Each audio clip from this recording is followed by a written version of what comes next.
the Warsaw section of the Polish Academy of Science, and I will also be accompanied by Agnieszka Iwan. I work at the physics department of the Warsaw University Physics Faculty. Actually, I'm responsible for optoelectronics, and the team, our team, constitutes of the people listed here. Every one of us has their own research group, and we are plazmoniką, materiałami funkcjonalnymi, nanofotoniką, przeobrazowaniem nadrozdzielczym i obliczeniowym.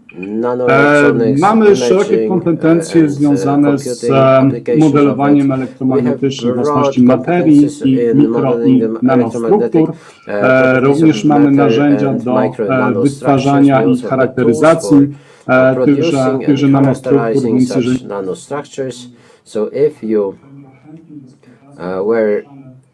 If you wanted to cooperate with us, then please visit our website, where we have more information about our activities, and then contact us, and we will be very happy to give you any information you might need.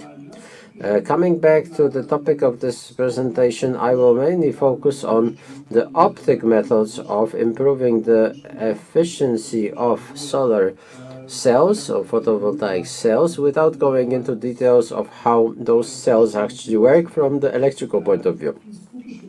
So I will mainly focus on inorganic cells, and Professor Kamińska will tell you more about organic cells. As a standard, inorganic cells like silicon cells, in them, the improvement of transmission of light into the active layer is by structuring the surface, by surface etching or deep etching of the active layer, as a result of which you get the effect of light dispersion, shortening the optic route in the active layer, and you improve efficiency this way. And in particular, with the deep etching, in order to get the appropriate optical effect, you have to etch a rather thick layer of silicon of several micrometers, and so this method cannot be used on thin layer cells. But another method presented by Godlewski's group is to use nanostructures of zinc oxide by thermal method deposited. Here you can see the zinc oxide on a CEM image, and those nano pillars or nano columns are produced on silicon or on metallic substrates, and the distribution and quality of those columns improves the efficiency, and because this is a low-cost method, it can be easily used on low-cost production of thin solar cells. Now, what other methods have we got to improve efficiency? Well, we can, for example, use metallic elements that are naturally located in the cells. So here we're moving on to the topic of this presentation. By exciting electrons in metals to collectively oscillate in the subsurface level, and using photons, we can excite the propagating or located plasmons. Plasmons are a surface electromagnetic wave which is combined with, and you get a strong amplification of the field next to the surface, and the located plasmons, when you're dealing with nanomolecules and nanoparticles, and which are located close to the surface, then we can excite plasmons that are strictly connected to our nanoparticle, which once again strengthens and contributes to the field. So these effects can be used to combining the light and improving the efficiency of photocells. And what effects we can use? I can refer you here to a publication by Appleton and Tellman of 2010, and they mention 4 examples of using plasmonic nanostructures. The first one is to use plasmonic nanoparticles as effective light dispersers. When they're placed on the surface of the cell, they will directionally disperse the light to the active layer. And because this dispersal is within a certain stereo angle, you expand the path and the light interacts with the matter for a longer time. Another example is to use located plasmons, where the nano particles are located close to the junction where the charge is separated, and the light is added in the vicinity of those nanoparticles, and as a result there is a greater probability of generating an electron and hole pair and separating them on this junction. We can also use the lower electrodes. By structuring it, we can excite propagating plasmons, and those will effectively interact with the active layer of several nanometers. And this electrode can be structured in different ways. Most frequently use periodic grids, but also non-periodic structuring can also be used. The fourth, more exotic effect is generating so-called hot carriers, where as a result of the excitation of the located plasmon, the electrons from the metal are injected into the surrounding medium, so you can put them in the active layer or in the electrode, and you can thus increase the concentration of carriers and in the end improving the efficiency of this system. What are the benefits and drawbacks of this approach? Because my time is limited, I will show you just one example from literature. So we have a gallium arsenide cell in which nano points are placed, and the photoelectric response of the system was analyzed. On the left you can see its external output as a function of the wavelength. On the left without plasmonics. On the right, if you add nanoparticles in the red and infrared range, you improve the efficiency of this system. But because of the adsorption properties of silver that was used, below 550 nanometers you can see a spectral drop of the output. But the situation is not that dramatic, because if you look at the total electrical parameters, so the EV curves, you can see the black line is the reference sample, and the remaining ones show systems with nanostructures, and you can see that in every case we are improving the voltage of the open circuit, and what also improves is the short circuit current, so you get a higher efficiency of the cell, up to 26% of the work. And in our research we have checked the possibility of improving the efficiency in 3 systems that are presented here. So we're dealing with a planar cell based on zinc oxide and silicon, where on the junction we generated nanoparticles, produced metallic nanoparticles by physical deposition from a gas phase. In the second case, on those nanoparticles we produced nano columns, and then the whole thing was coated with the AED method with the zinc oxide N-type and an electrode of zinc oxide doped with aluminum.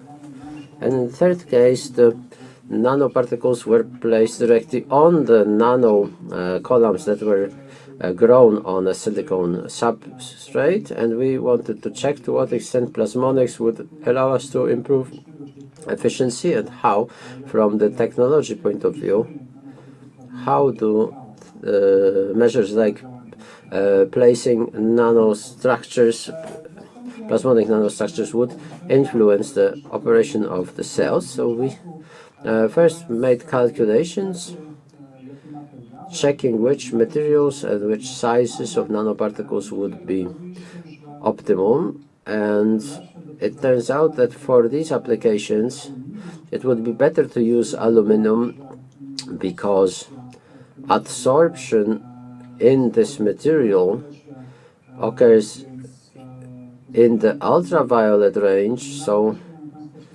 the graph here shows the amplification of adsorption in the active layer of silicon. So as the wave grows, and you grow the size of aluminum nanoparticles within the entire spectral range, you can improve adsorption even by 80% in the visible spectrum.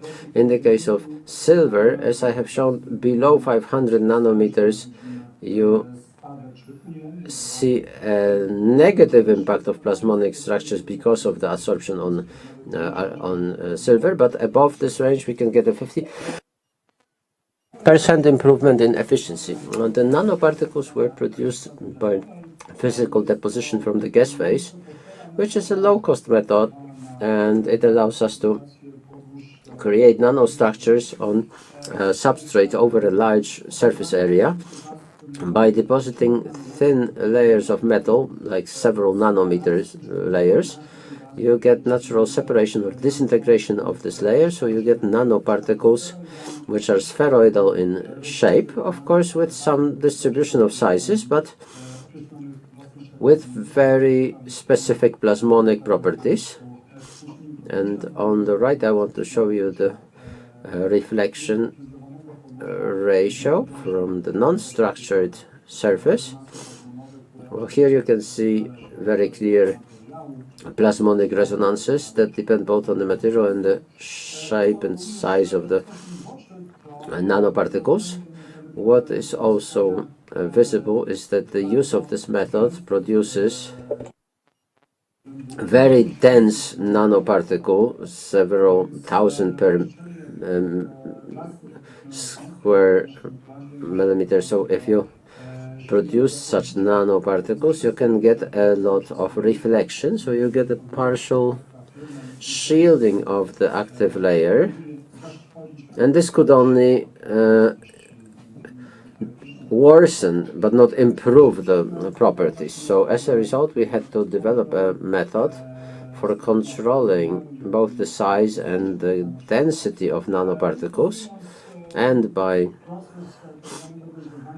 using an Ostwald maturation process where you put nanoparticles in a water solution, and if you use the right temperature and pH, you can reduce the density to just several nanoparticles per square micrometer, and at the same time you get nanoparticle sizes between 100 nanometers and several hundred nanometers. And so you get nanoparticles that have the best optical characteristics, better than those small nanoparticles that are produced from thin layers of metal. If we put nanoparticles on the silicone substrate and use AFD process to coat this layer, because of the chemical processes that occur during the deposition of this with this method, and because of the location of the nanoparticles, you get growth of zinc oxide, and the result of the production of this system you can see in these photographs from electron microscope. And without them, you can see you can get a very uniform structure with clearly defined layers of silicon, zinc oxide and AZO. But if you put nanoparticles there, you get insular growth. On the one hand, it shows you some structuring, but the electric measurements show that the efficiency actually drops a lot, regardless of whether we use a system of dense nanoparticles or rare nanoparticles. So unfortunately, for technical reasons or process reasons, it is not recommended to use nanoparticles in this approach. But if we use nanoparticles to grow nano columns, or we coat nano columns with nanoparticles, situation changes drastically. And here you can see the results of our two types of, or two architectures of our cells. And here, this is also changing the parameters, the electrical parameters, and in the upper right corner you can see the EV curve. So the black one is for a reference cell without any nanoparticles but with nano columns, and you can see that the best results are produced if we put nanoparticles below the nano columns. So nanoparticles become the nucleation centers for the growth of nano columns. And in this case, to maintain the conditions of the experiment before the growth, the nano columns were coated with a thin layer of ZnAl. So we get, geometrically we get the same system, the same structures, but by adding the plasmonic effect, we can improve the efficiency by several tens of percentages and percentage points. So the best reference cell achieved about 7%, but the one with the silver nanoparticles produced up to 10%, or had up to 10% efficiency. So if you look at the spectrum response, when you had nanoparticles below nano columns and where you use Oswald maturation, you can improve efficiency in the whole spectral range. But if you put nanoparticles on nano columns, and here if you're using the method to deposit from vapor, you coat both the tops of the columns and the sidewalls of the nano columns, and then depending on the location of the nanoparticles, they have different sizes, and in terms of spectrum we can see that we only improve efficiency where this coincides with the resonance.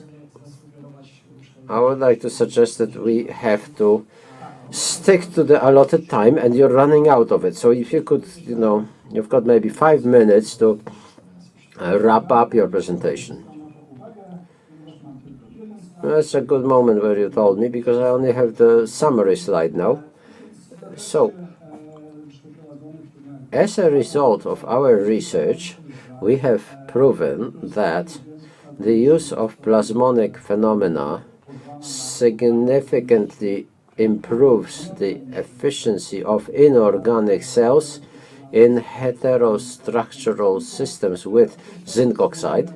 Of course, the improvement of efficiency depends on the parameters of both the materials and the geometry of the nanoparticles that we use, and because of the placement or deposition of those nanoparticles in a denser medium like zinc oxide, the improvement occurs in infrared above 700 nanometers. And this is it from me as concerns my presentation. Thank you very much for your attention. Thank you very much, Doctor. And now I would like to ask Dr. Grzegorz Łuka to give us his presentation. He represents ML Systems. Dzień dobry, dziękuję. Good morning, thank you very much. Thank you very much for introducing me. Good morning, ladies and gentlemen.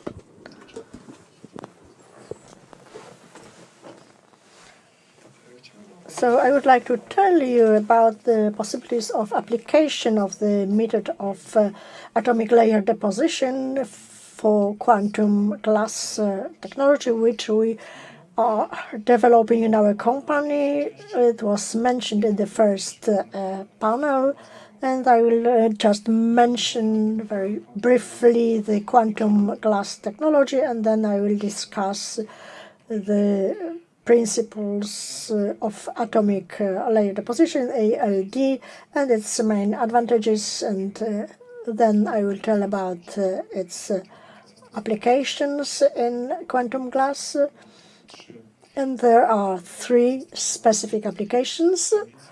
So quantum glass, here we have this basic part of this structure, which consists of quantum dots, and this quantum dots layer is placed between the transport layers, so the layers which are transport for holes and electrons, and there are transparent values. So the main 2 applications are in construction and the automotive industry.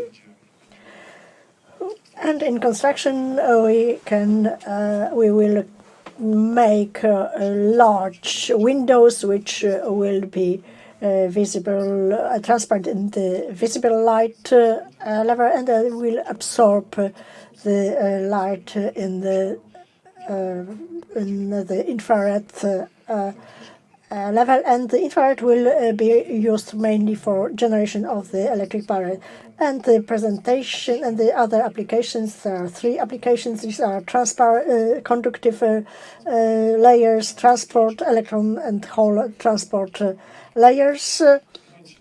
And the third feature or advantage is the covering of the nano dots with semiconductor layers. So the method of atomic layer deposition is chemical depositions, and we can there are 2 features. It's sequentiality of precursor doses to the growth chamber, and the self-limiting growth rate, which means that the process is cyclical, and in one cycle we can obtain at least 1 monoatomic layer. So the growth of the layer occurs as a result of surface reactions which occur at the surface, and here we can tell about various advantages of this technology. So we can cover a very complex geometrically surface with a single atomic layers. So with the nanometric sizes, we can control the thickness of a layer in a single nanometer split, or even in the scale of mono layers. If atomic layers, we can use active precursors which allow us to reduce the growth temperature, and it is also scalable to large surfaces. Here we have an example from Venek company, and here we have the glass substrate, which is the area of over 1 square meters, and this layer has been deposited with the ALD method. And this technology, we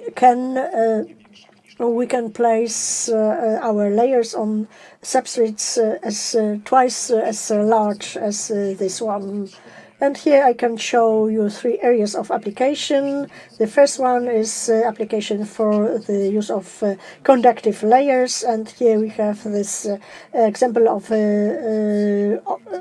zinc oxide and aluminum, and we can obtain conductive layers with low resistances and high optical transmission in the visible light. And even a layer of 1 micrometer is fully transparent, and the transmission is over 80%.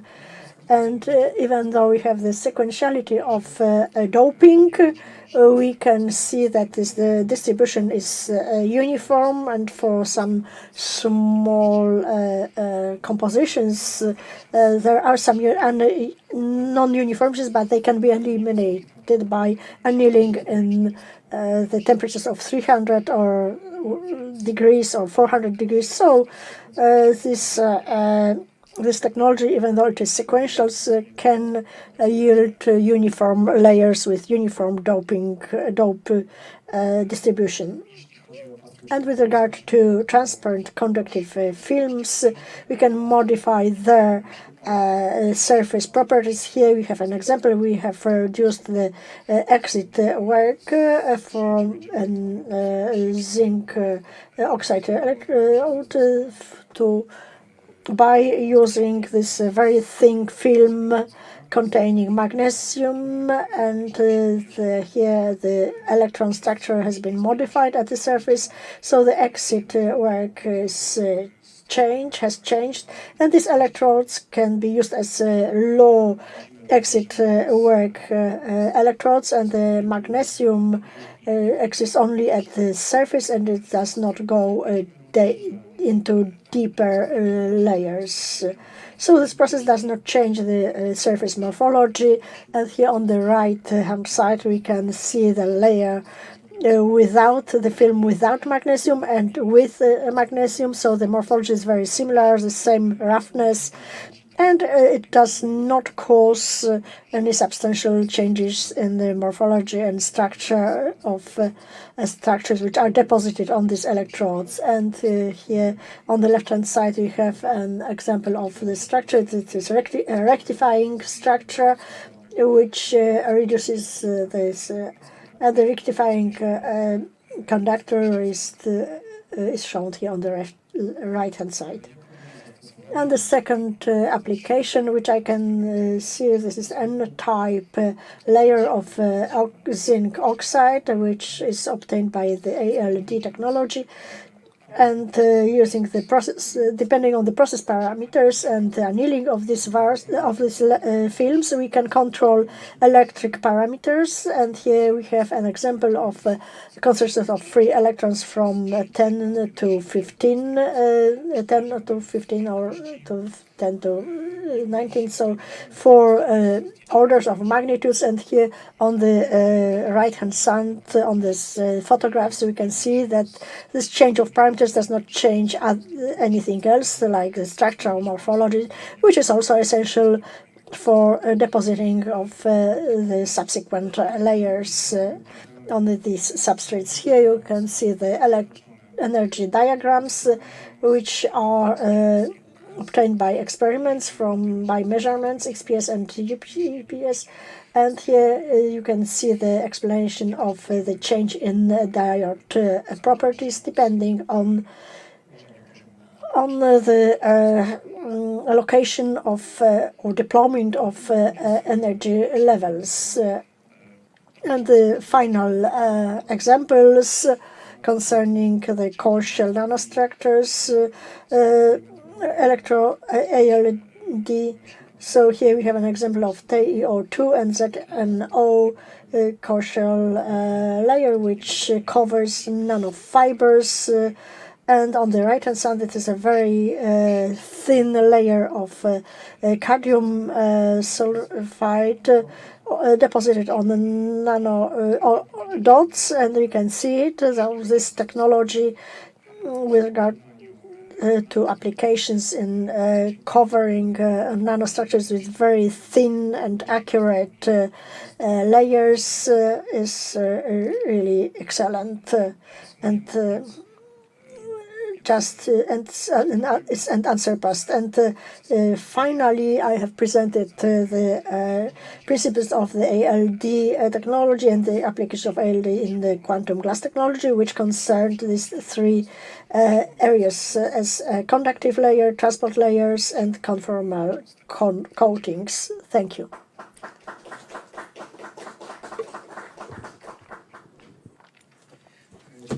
Thank you very much, Doctor. We also I also would like to mention that, yes, of course, this conference concerns the energy security. So this is a scientific, academic conference, and but I think that we also present the connection or relation between the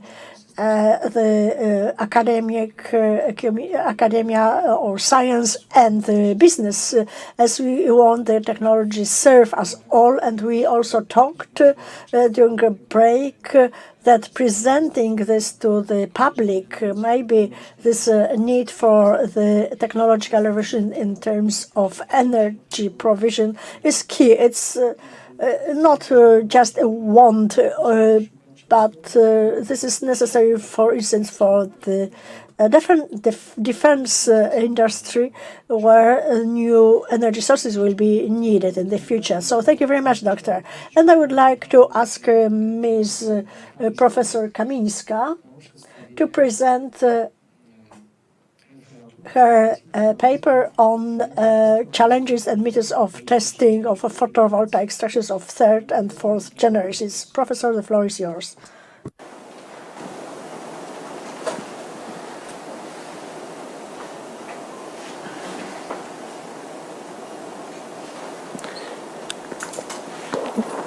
Pani profesor, czy mamy łączność?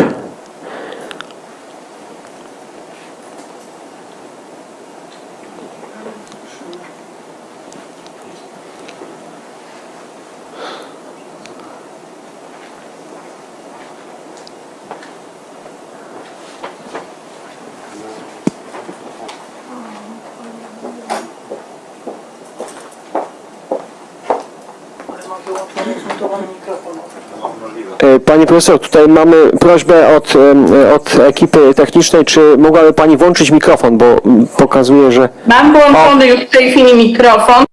Okay, my microphone is on now, but I believe there might be a problem because it seems to me that my presentation has disappeared. No, we can see it. If you could move back maybe to the first slide.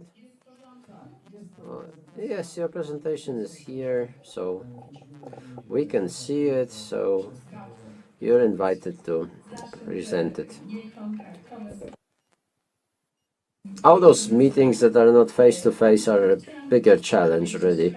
I wanted to, well, first welcome you all and thank you, and thank the organizers, and in particular Dr. Kwaśnicki for inviting me to it. And before I move on to the presentation proper, I want to tell you something about the National Photovoltaics Lab. This is a dispersed structure of laboratories in various institutes and at various universities, which is for researching renewable energy, and which Professor Tomasz Szopek and myself have the pleasure to coordinate. He also represents the university, the Warsaw University. He is the scientific tutor of Dr. Wróbel, whom we heard a moment ago, and this National Photovoltaic Laboratory has been placed on the Polish map of research infrastructure. It includes 16 research groups. I have listed the professors who chair them, who lead them, but since we have many groups, we also have broad competencies from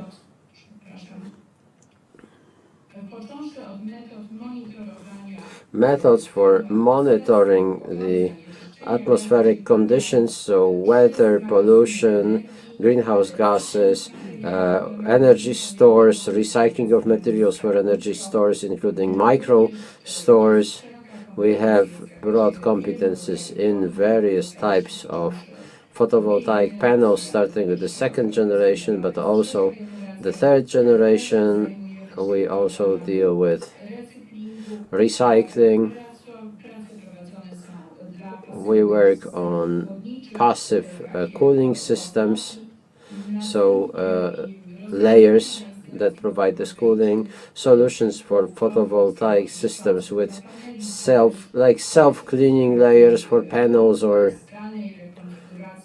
remote reconfiguration of connections between cells depending on the current weather conditions, and solutions with the use of photovoltaics. So a topic which is very frequently mentioned during this conference, which is emission-free production of hydrogen using solar energy, water purification filters. With Ms. Ivan, she's part of this lab.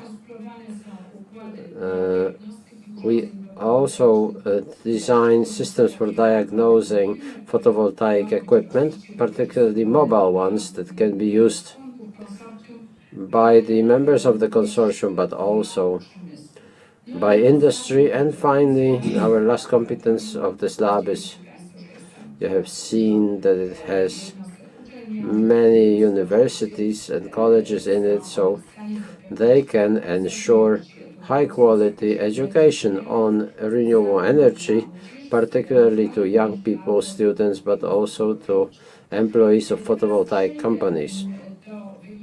Now let me move on to the results that have been produced by the group that I represent, that I am leading together with Krzysztof Korona. This group includes both more senior researchers in terms of work seniority, not age, but also PhD students and other students, master students. And the work we do makes sense because we're cooperating primarily with the group of Professor Tomasz Szopit, but also with chemists.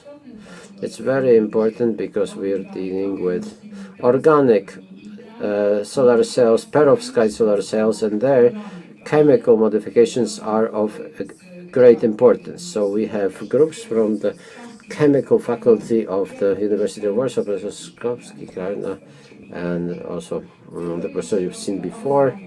So I want to mention the book about challenges and the cells we construct, and non-standard experimental methods which are very good for diagnosing and understanding processes that occur, and some conclusions at the end. So I have researched those generations, and I'm pretty used to this structure systematics that was presented in a book from 2018. So the first generation are volumetric solutions. The second and third generations are thin layer materials. The second generation has already been marketed, but it's also being researched in laboratories for quite intensely because there are many problems to solve. And the third generation is the generation that is really popular in laboratories. It's non-standard, it's often difficult, it's difficult to design and produce, but it has huge potential for future application, particularly the opportunities to use thin cells or any substrate, including flexible substrates, effective cells which are much more effective than single junction cells. So requirements for materials. First, the active layer. So those requirements are strictly associated with the process that occurs on them. So the conversion of solar energy to photovoltaic energy, and the first thing that we have is solar light absorption. So we have to ask the question whether the material that we are to use in the active layer has high absorption in the visible light spectrum, or the solar light spectrum. And the second question we ask, whether the design of our active structure makes maximum use of solar energy. So up conversion, down conversion have been mentioned here because structures like quantum dots are extremely effective in improving efficiency because they allow us to use what gets wasted in standard cells, particularly wasted by producing heat. So once the sunlight falls, a photoelectron is produced. It leaves a hole. So the hole has a positive charge because an electron is missing, and this pair of electron and hole is attracted by Coulomb forces, and we don't want that because we want it to be separated into a pair of free carriers. So we're asking about the energy of this bond among this within this pair, which is the exciton. It's not good if the energy is very high, because then we somehow have to manage to split it into a free electron and a free hole. And the third important element is the mechanism of discriminatory transport. So this is a mechanism which means that the hole moves in one direction, the electron in the other direction, and they produce photovoltaic voltage. So in terms of the active layer materials, we ask the question, how effective is this charge separation? How effectively do we split electrons and holes to the two electrodes? And we're asking about the mobility of those carriers, because they have to be mobile enough so that they would reach the electrons, and so that they wouldn't get recombined before they reach those electrodes. And on top of this, you have another important problem that I have added with a plus, which is stability. In particular, where we're using materials, organic materials, this problem becomes extremely important. We are not used to this, because if we have silicone panels on the roofs, they have a life cycle of several tens of years. But if we move on to organic materials, this becomes a huge problem, and in our research we have to try to combat this deterioration, this degradation. So I want to compare semiconductor materials and organic materials. Semiconductors, silicone and organics are polymers, fullerenes, and materials called hybrid organic materials, so perovskites.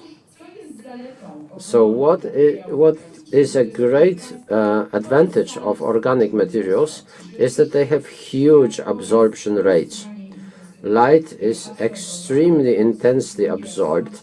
The absorption rates are orders of magnitude greater than of semiconductors. And in particular, compared to silicone, which we have been using in photovoltaics only because it's cheap. Because silicone is not really a material that is the best for photovoltaics, because it has a diagonal gap and a very low absorption rate. So the values of absorption rates are greatly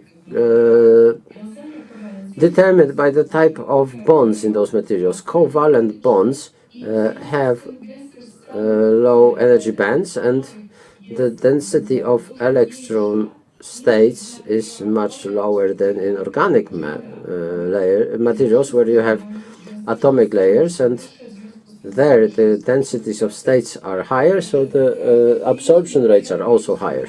So here organic materials are definitely better, and it is always worth adding those materials to semiconductors if we want to improve the absorption rate. The rest of this table tells you about disadvantages of organic materials. So they have a lower energy of the bond between the electron and the hole. They have a low dielectric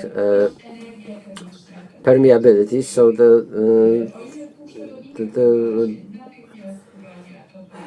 bonds are weaker than the temperature, so here this energy is not released immediately. This gives you low mobilities of those molecular states compared to belt transport. And what is a great problem is degradation, because where semiconductors are stable materials, here organic materials degrade quickly. On top of this, you've got this discriminatory transport mechanism, which in semiconductors it's executed by the PN junction. There is an electric field, and you get a greater intensity of this mechanism, whereas in organic materials you have energy competition. So you have to have the right electrical level configurations of the donor and acceptor material, so that the carriers would move around the cell. And so what are the challenges? I mentioned the active layer. So everywhere in the structure of the cell, which is more complex than active layer, we have to use materials that are cheap, not harmful to health, and technologies that are cheap. So this applies to the whole design of the cell, but in the active layer it is important to have the right absorption, the right match of levels, high mobility. In these cheaper technologies we struggle with mobility, but we try to improve it by raising the sizes of grains, which gives you a very unorganized structure with low grains and small amounts of them. Another problem are those structures with quantum dots, which also face certain technology challenges if you want to get proper electrical connections and the ability to transport the carriers within the entire active layer. But the cell is composed not only of the active layer, but also other layers, which allows electrons to be transported to one side and holes to be transported to the other side. Here we're modifying the levels of those transport layers, both in terms of energy levels and conductivity of those layers. We do this by chemical means, for example, chemical doping and acidification of those layers. It is important what material you select for the electrode and the techniques of deposition. So we have found that thermal methods were the best, because in the case of delicate cells like organic cells, you don't get damage from other methods of deposition, and we still have to have the right structure so that the charge can be transported effectively, and then you have to prevent the ingress of oxygen and humidity, because these factors cause degradation. So we produce polymer cells in both types of configurations. So here you can see what those organic cells look like, and what we have researched is various types of fullerenes in the active layer for organic cells. So our professor from the chemistry faculty gave us several fullerenes, both C60 and C70, and the result of those experiments is that we have to ensure good solubility. This is guaranteed by special tails that these fullerene derivatives have. But the second thing is that regardless of how different those tails are, the different fullerene derivatives have a very similar system of energy levels, because this is connected with the transitions on the fullerene sphere, which is the same in the C60 and C70 families. So the results of this research have proven that some of those derivatives produced by Professor Keim gives us similar efficiencies of cells compared to PCBN. This is a commercially available fullerene, but this technology is cheaper, so there is an application potential. Another less expensive technology is in the polyazometrine, which is doped with CSA. This doping improves the conductivity of polyazometrine, and there are methods which give it similar efficiency as the commercially available polymer P.PSS, so there is a chance that the cheaper technology will win. We're researching the impact of the cathode material on the efficiency of cell operation. We modified those materials of the cathode within a very broad range of their output work, and this image is the most important, which is that the efficiency of this cell as a function of the output work, and we can determine when these cells are the most effectively operating for what metals, and you could check how this physically translates into modifications of the operation of the cell, or the work of the cell, to the open current, because this has a linear impact on the short circuit current, which has a certain threshold at a certain output work. So what our PhD students are working is also the design of front electrodes. So those are the electrodes through which the light is to permeate into the cell. So modifying those conducive oxides with those grids. Here you can see photographs from the microscope. This may not be very clear because the scale is about 200 microns, so those metallic meshes or grids are applied by special lithographic methods.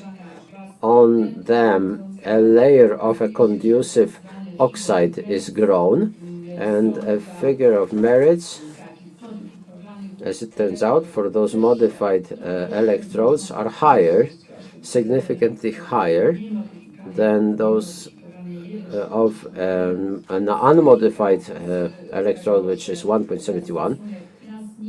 So it's 8.7 to 1.7. So this means that the ratio of the transmission of the electrons is improved. So here are our polymer cells. We have the greatest efficiency for non-Fullerene acceptors, which are about 7%, somewhat lower for well-optimized cells that work with Fullerene acceptors.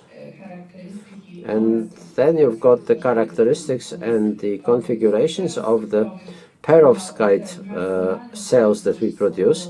The maximum efficiencies are about 12%, and they are achieved for perovskites where the active layer is doped with an acid, which, as I said, it is important how large the grains of those materials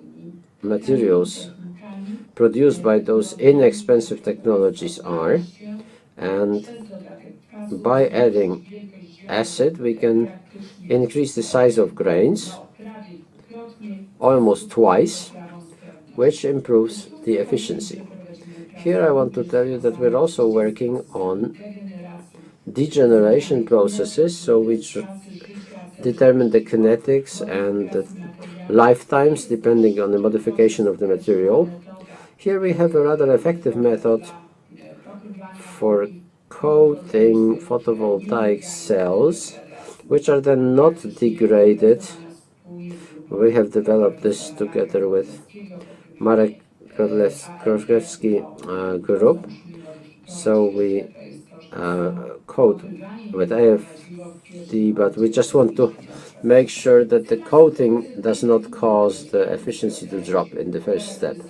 I want to show you two techniques which are very good for characterizing cells. So time distributed photoluminescence, which you can see on the left.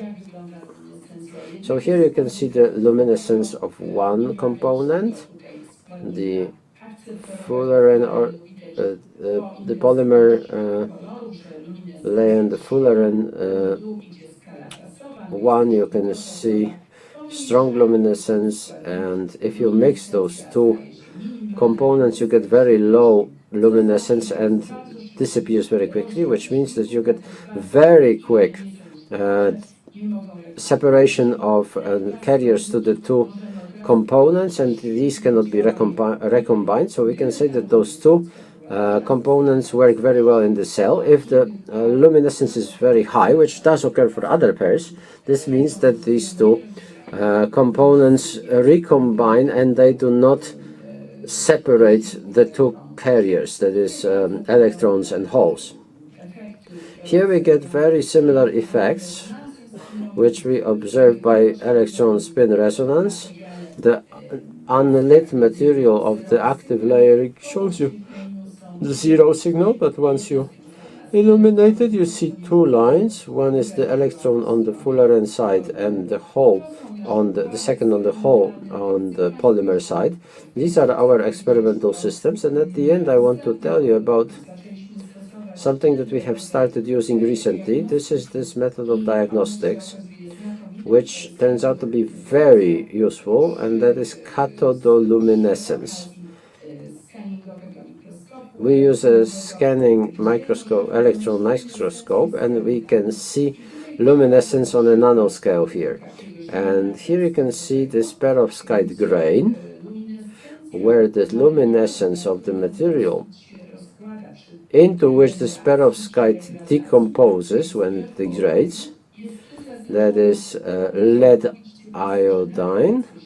You can see that this is green. So on the surface of the grain, the process of degradation of the material has started, because you see luminescence of the product of perovskite decomposition, and this grain shines differently to perovskite. Here are the results of the work of our PhD students who used organic cells and perovskite cells and used them to produce chargers. You can see a laptop being charged, and here are two designs of chargers.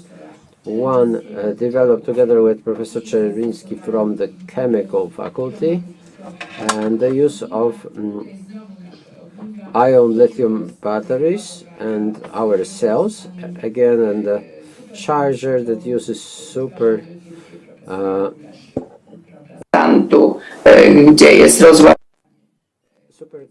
condensers where you get supercapacitors where you can see the supercapacitor discharging. And to summarize, laboratories are still working to modify photovoltaic structures of the second, third, and fourth generation. As you have seen, it's not just modifying the active layer. The photovoltaic cell is this whole structure, and if one part of it works badly, then regardless of how good the active layer is, the cell will not work.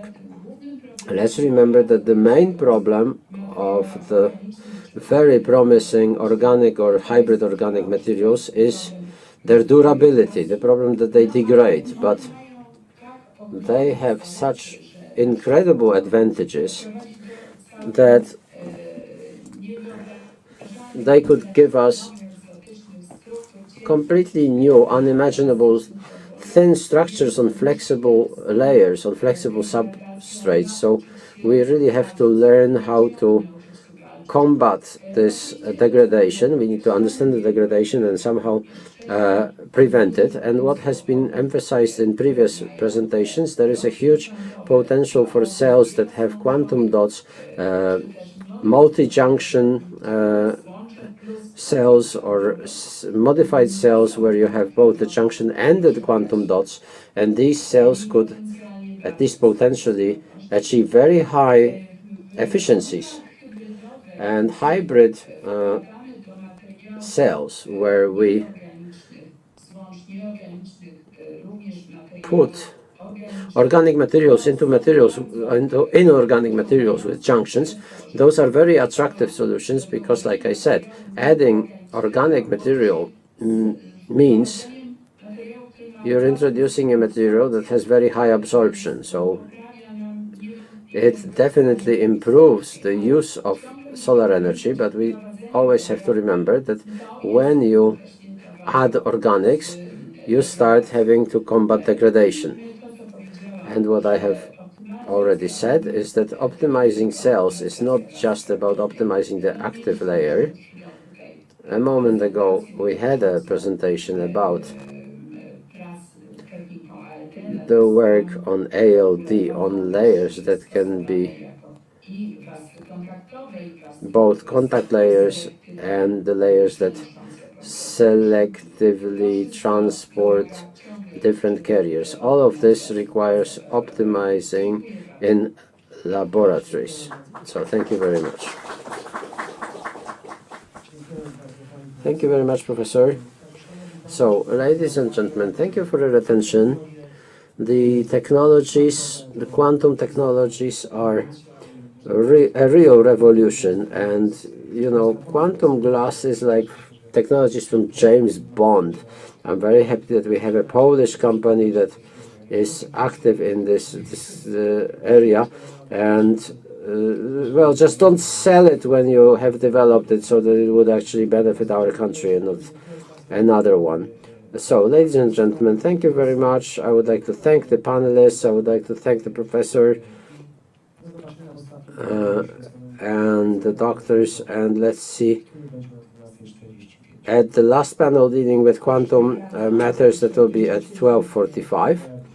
And we wanted to announce that the winner of the competition for the best panelist is Professor Dr. Maria Kamińska. Congratulations. Thank you. I want to congratulate the professor. Thank you for listening to us. Thank you. Goodbye.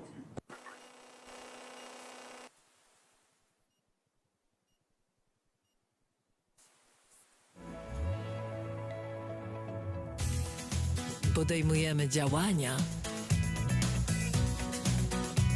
aby przyszłe pokolenia cieszyły się światem, jaki znamy. Niezbędna jest transformacja energetyczna i my jesteśmy jej częścią.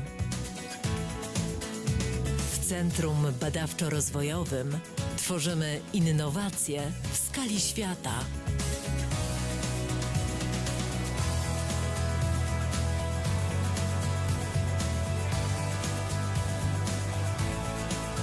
W naszej fabryce produkujemy ogniwa, moduły fotowoltaiczne, systemy mocowań, szyby z powłokami kwantowymi,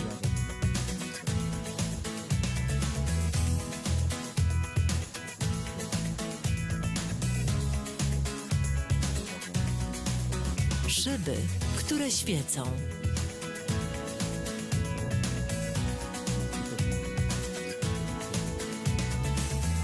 Fotowoltaiczne żaluzje.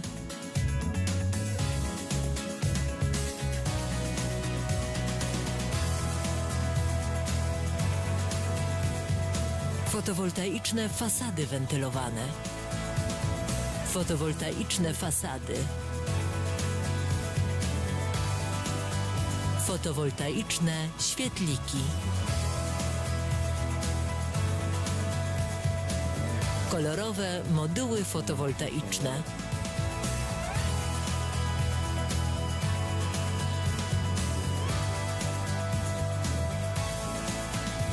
Rozwiązania Smart City.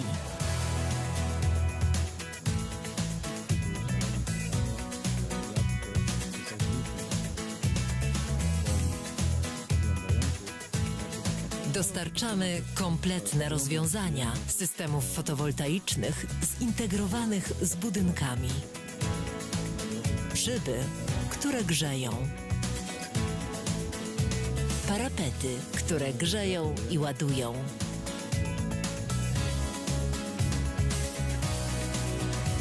Szklane grzejniki.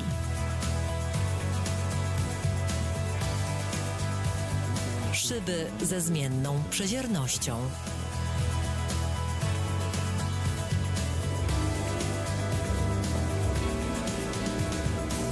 Chronimy zdrowie. Wirusobójcze przegrody szklane. UV-box. COVID-detektor. Przyczyniamy się do ochrony planety i i ograniczenia efektu cieplarnianego. ML System. Zmieniamy świat dla przyszłych pokoleń.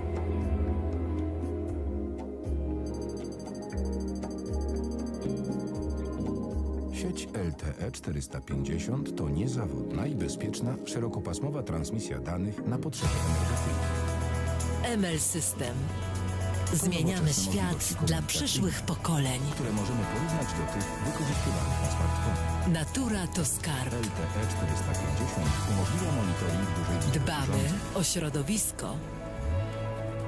transmisję danych, przesłanie dokumentacji Podejmujemy technicznej, działania, map, zdjęć, obrazów wideo i komunikacji aby głosowej. przyszłe pokolenia LTE 450 to system cieszyły się wykorzystujący światem, jaki znamy. MHz. Specjalne pasmo Niezbędna dedykowane jest sektorowi transformacja energetyczna. To odejście I my od ograniczeń jesteśmy radiowych jej systemów częścią. wąskopasmowych na rzecz sieci wielousługowej LTE. W Centrum Badawczo-Rozwojowym tworzymy innowacje w skali świata. Jakie są główne korzyści sieci LTE 450? To podniesienie bezpieczeństwa poprzez efektywne wsparcie służb dystrybucyjnych w przypadku W naszej tak, aby fabryce sieci reagować i produkujemy usuwać ogniwa, to zdalne moduły zarządzanie fotowoltaiczne, infrastrukturą energetyczną w celu poprawy ciągłości dostaw energii. systemy Czy też mocowań, zdalny odczyt liczników energii umożliwiający tworzenie lepszych szyby danych dla z odbiorców. powłokami kwantowymi. To wsparcie rozwoju odnawialnych źródeł energii OZE. LTE 450. Nowoczesna technologia, bezpieczeństwo, niezawodność, przyszłość. Szyby, które świecą.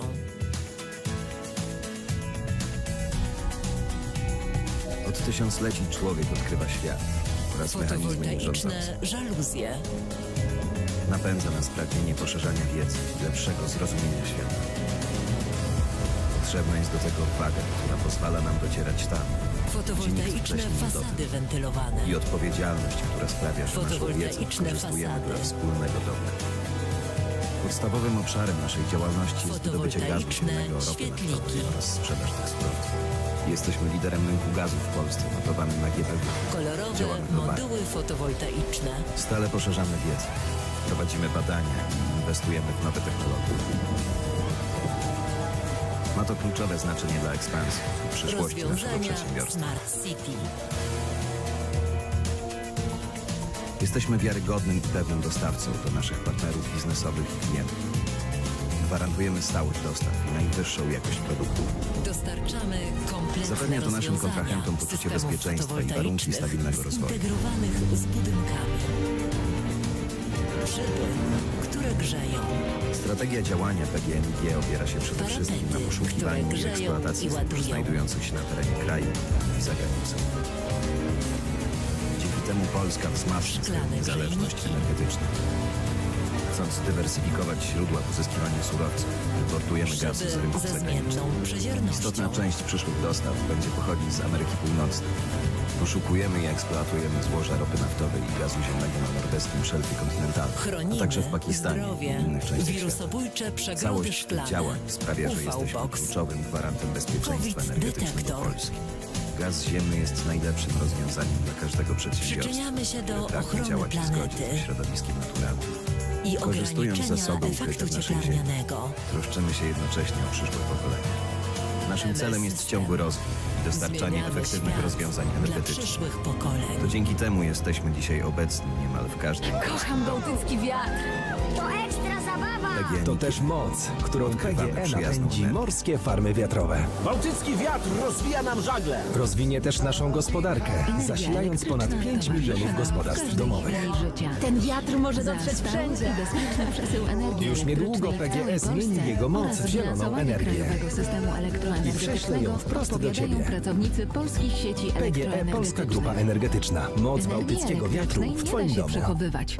Dlatego w każdej chwili należy produkować Od jej tysiącleci dokładnie człowiek tyle, odkrywa ile świat zostanie zużyte. oraz mechanizmy nim Oszacowanie rządzące. zapotrzebowania na energię elektryczną Napędza i jej nas pragnienie bilansowanie poszerzania to wiedzy jedno z i lepszego najtrudniejszych zrozumienia i świata. najważniejszych wyzwań, z którymi Potrzebna polskie jest do sieci tego odwaga, która elektroenergetyczne pozwala nam mierzą docierać się tam, każdego dnia. gdzie nikt wcześniej Nasza nie sieć dotarł. to ponad I 14 odpowiedzialność, 600 która km sprawia, że linii naszą wiedzę 220 i wykorzystujemy dla 400 wspólnego kV. dobra. Wraz z Podstawowym dynamicznym obszarem wzrostem naszej zapotrzebowania działalności jest na wydobycie energię gazu ziemnego, elektryczną, ropy rozwijamy naftowej sieć oraz sprzedaż elektroenergetyczną, by sprostać Jesteśmy liderem wyzwaniom rynku gazu w nadchodzącym w Polsce, kolejnych notowany na dziesięcioleciach. BIPV. Działamy globalnie. Stale poszerzamy Przy wiedzę. wszystkich naszych Prowadzimy inwestycjach badania i minimalizujemy inwestujemy w nowe wpływ na technologie. środowisko naturalne i otoczenie. Wspieramy Ma to społeczności kluczowe znaczenie dla lokalne i ekspansji naszych i sąsiadów. przyszłości naszego przedsiębiorstwa. W naszych prognozach dotyczących Jesteśmy zapotrzebowania i wiarygodnym i popytu pewnym dostawcą do uwzględniamy naszych zmiany partnerów zachodzące na biznesowych rynku i klientów. energii. Wyprzedzamy je, Gwarantujemy aby stały zapewnić dostaw i bezpieczeństwo najwyższą jakość energetyczne produktów. naszego kraju. Zapewnia to naszym Bierzemy kontrahentom aktywny poczucie udział w bezpieczeństwa i transformacji warunki energetycznej stabilnego rozwoju. Europy. Jesteśmy częścią jednolitego, zintegrowanego europejskiego rynku energii Strategia działania elektrycznej. BGNiG opiera się przede wszystkim na Krajowy poszukiwaniu system i eksploatacji zbóż elektroenergetyczny jest znajdujących się na szczególnie terenie ważny kraju dla i bezpieczeństwa za granicą. państwa.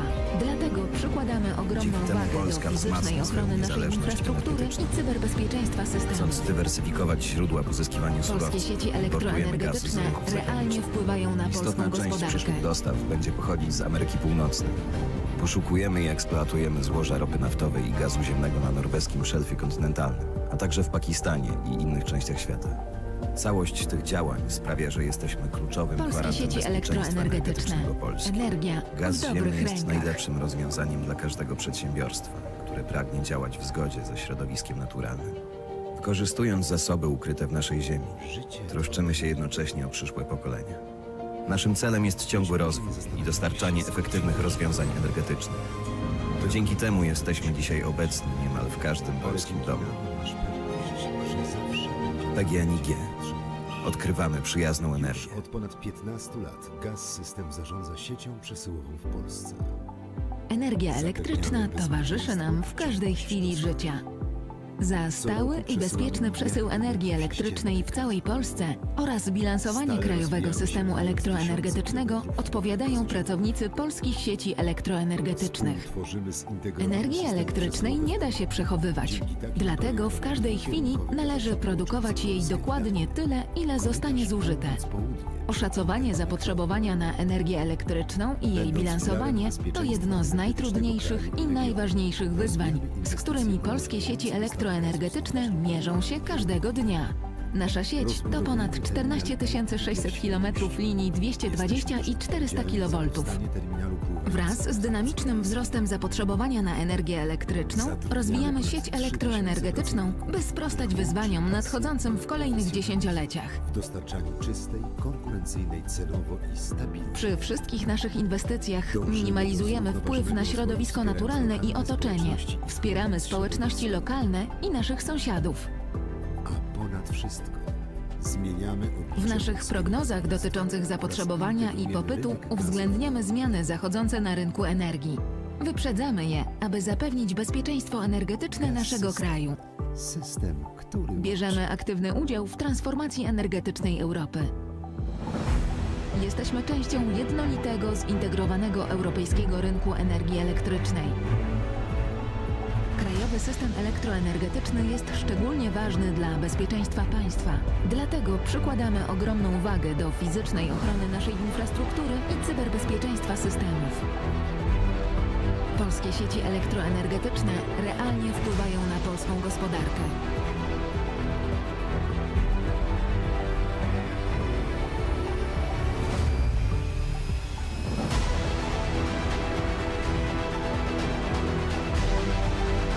Polskie sieci elektroenergetyczne. Energia w dobrych rękach.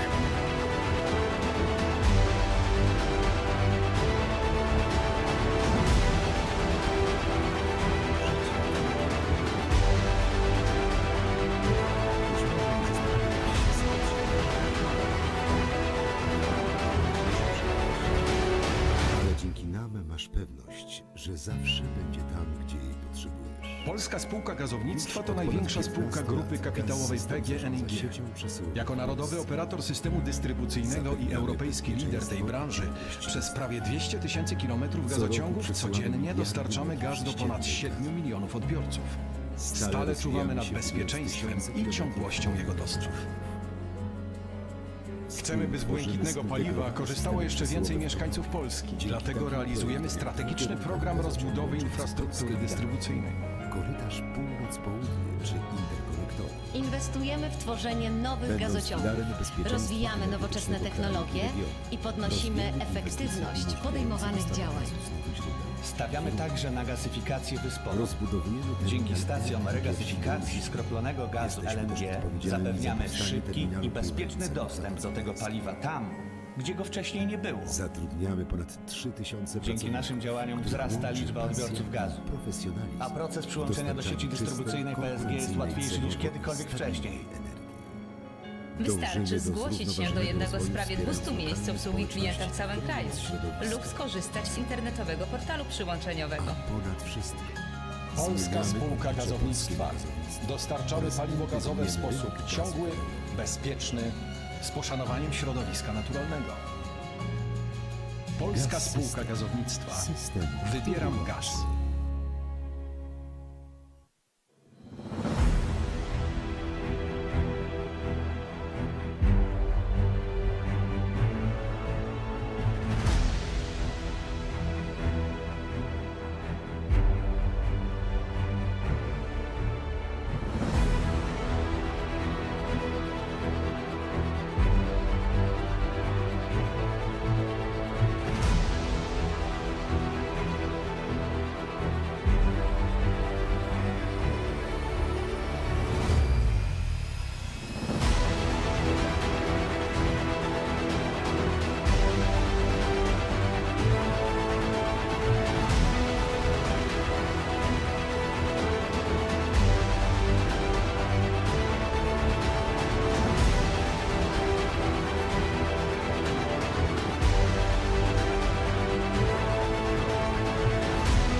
Polska Spółka Gazownictwa to największa spółka grupy kapitałowej PGNiG. Jako narodowy operator systemu dystrybucyjnego i europejski lider tej branży, przez prawie 200 000 kilometrów gazociągów codziennie dostarczamy gaz do ponad 7 milionów odbiorców. Stale czuwamy nad bezpieczeństwem i ciągłością jego dostaw. Chcemy, by z błękitnego paliwa korzystało jeszcze więcej mieszkańców Polski, dlatego realizujemy strategiczny program rozbudowy infrastruktury dystrybucyjnej. Inwestujemy w tworzenie nowych gazociągów, rozwijamy nowoczesne technologie i podnosimy efektywność podejmowanych działań. Stawiamy także na gazyfikację wyspową. Dzięki stacjom regazyfikacji skroplonego gazu LNG zapewniamy szybki i bezpieczny dostęp do tego paliwa tam, gdzie go wcześniej nie było. Dzięki naszym działaniom wzrasta liczba odbiorców gazu, a proces przyłączenia do sieci dystrybucyjnej PSG jest łatwiejszy niż kiedykolwiek wcześniej. Wystarczy zgłosić się do jednego z prawie 200 miejsc obsługi klienta w całym kraju lub skorzystać z internetowego portalu przyłączeniowego. Polska Spółka Gazownictwa. Dostarczamy paliwo gazowe w sposób ciągły, bezpieczny, z poszanowaniem środowiska naturalnego. Polska Spółka Gazownictwa. Wybieram gaz. Healthcare gives strength. Insurance gives safety. Administration gives support. Defense gives security. IT gives freedom. ASECO. Technology for business. Solutions for people.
Energy gives power. Telecommunications gives connection. Banking gives stability. Big data gives knowledge. Smart city gives new possibilities. Healthcare gives strength. Insurance gives safety.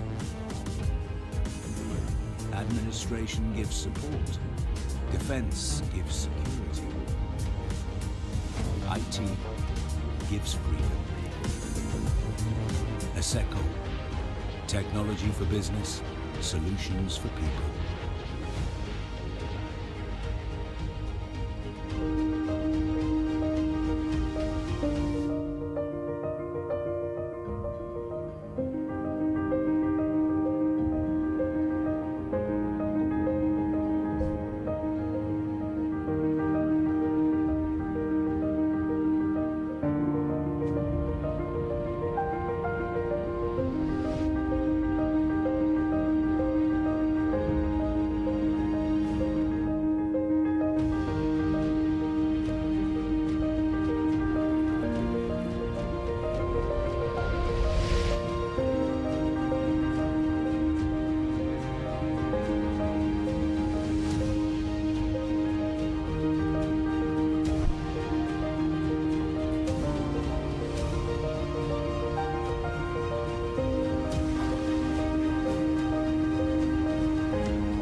ARP to partner biznesowy dla firm, które chcą się rozwijać w innowacyjnych branżach. Firm, które szukają finansowania lub terenów inwestycyjnych w specjalnych strefach ekonomicznych. ARP udziela pożyczek na finansowanie inwestycji i kapitału obrotowego, realizację kontraktów, wdrożenie działań zwiększających efektywność prowadzonej działalności gospodarczej oraz na restrukturyzację. ARP udostępnia przedsiębiorcom swoją ofertę finansową w centrach obsługi przedsiębiorców. W dniu obchodów 30-lecia spółki ARP otworzyła 7. Centrum Obsługi Przedsiębiorców w Warszawie. Agencji Rozwoju Przemysłu bliskie są innowacje. Sieć otwartych innowacji. Jest to program grantowy, w ramach którego firmy mogą ubiegać się o grant na zakup licencji lub prawa własności do innowacyjnej technologii. ARP skutecznie ratuje od upadku firmy ważne dla polskiej gospodarki i społeczeństwa. Wdraża i realizuje program restrukturyzacji, który prowadzi do powrotu na ścieżkę rozwoju. Agencja Rozwoju Przemysłu zarządza 2 specjalnymi strefami ekonomicznymi, w ramach których utworzyła 3 europarki: Mielec, Wisłosan oraz Kobierzyce. ARP to partner biznesowy dla firm. Zapraszamy do współpracy.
ML to partner System. biznesowy dla firm, Zmieniamy które chcą się świat rozwijać dla w przyszłych innowacyjnych pokoleń. branżach. Firm, które szukają finansowania lub terenów Natura to inwestycyjnych w skarb. specjalnych strefach ekonomicznych.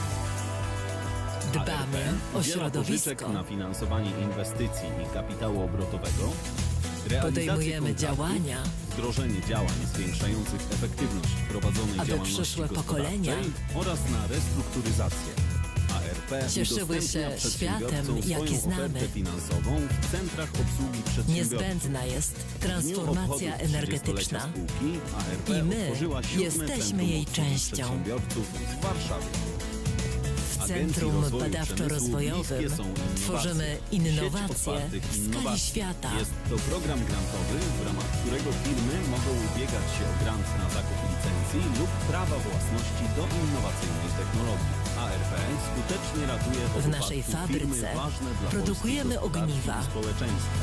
Wdraża i moduły realizuje program fotowoltaiczne, restrukturyzacji, który prowadzi do powrotu na ścieżkę systemy rozwoju. mocowań, Agencja Rozwoju Przemysłu zarządza 2 specjalnymi szyby strefami z powłokami ekonomicznymi, kwantowymi. w ramach których utworzyła 3 europarki: Mielec, Wisłosan oraz Kobierzyce. ARP to partner biznesowy dla firm. szyby, Zapraszamy do które współpracy. świecą.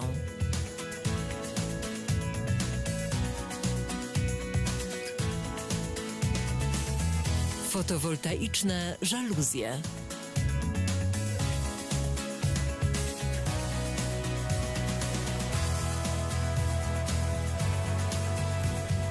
Fotowoltaiczne fasady wentylowane. Fotowoltaiczne fasady. Fotowoltaiczne świetliki. Kolorowe moduły fotowoltaiczne.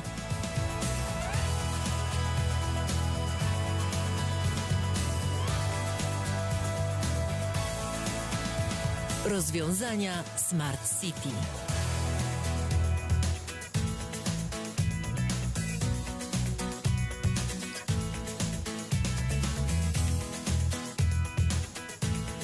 Dostarczamy kompletne rozwiązania systemów fotowoltaicznych zintegrowanych z budynkami.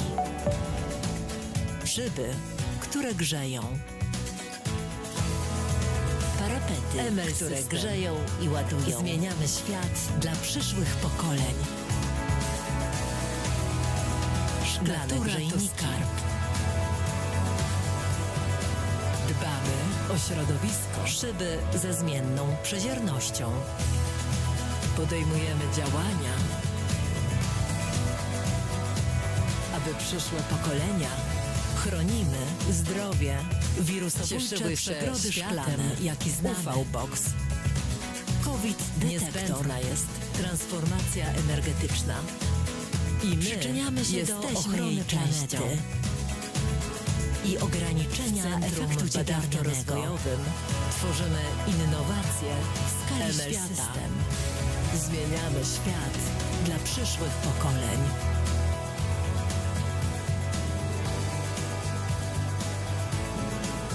W naszej fabryce produkujemy ogniwa, moduły fotowoltaiczne,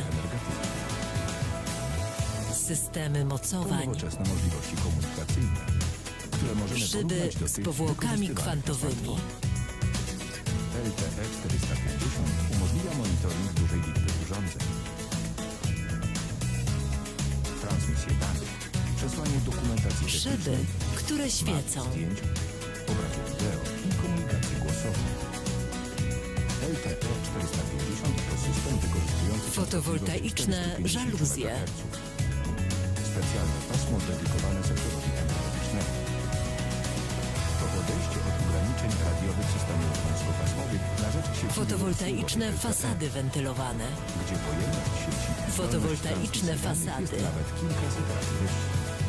Jakie są główne korzyści sieci Fotowoltaiczne LTE 450? świetliki.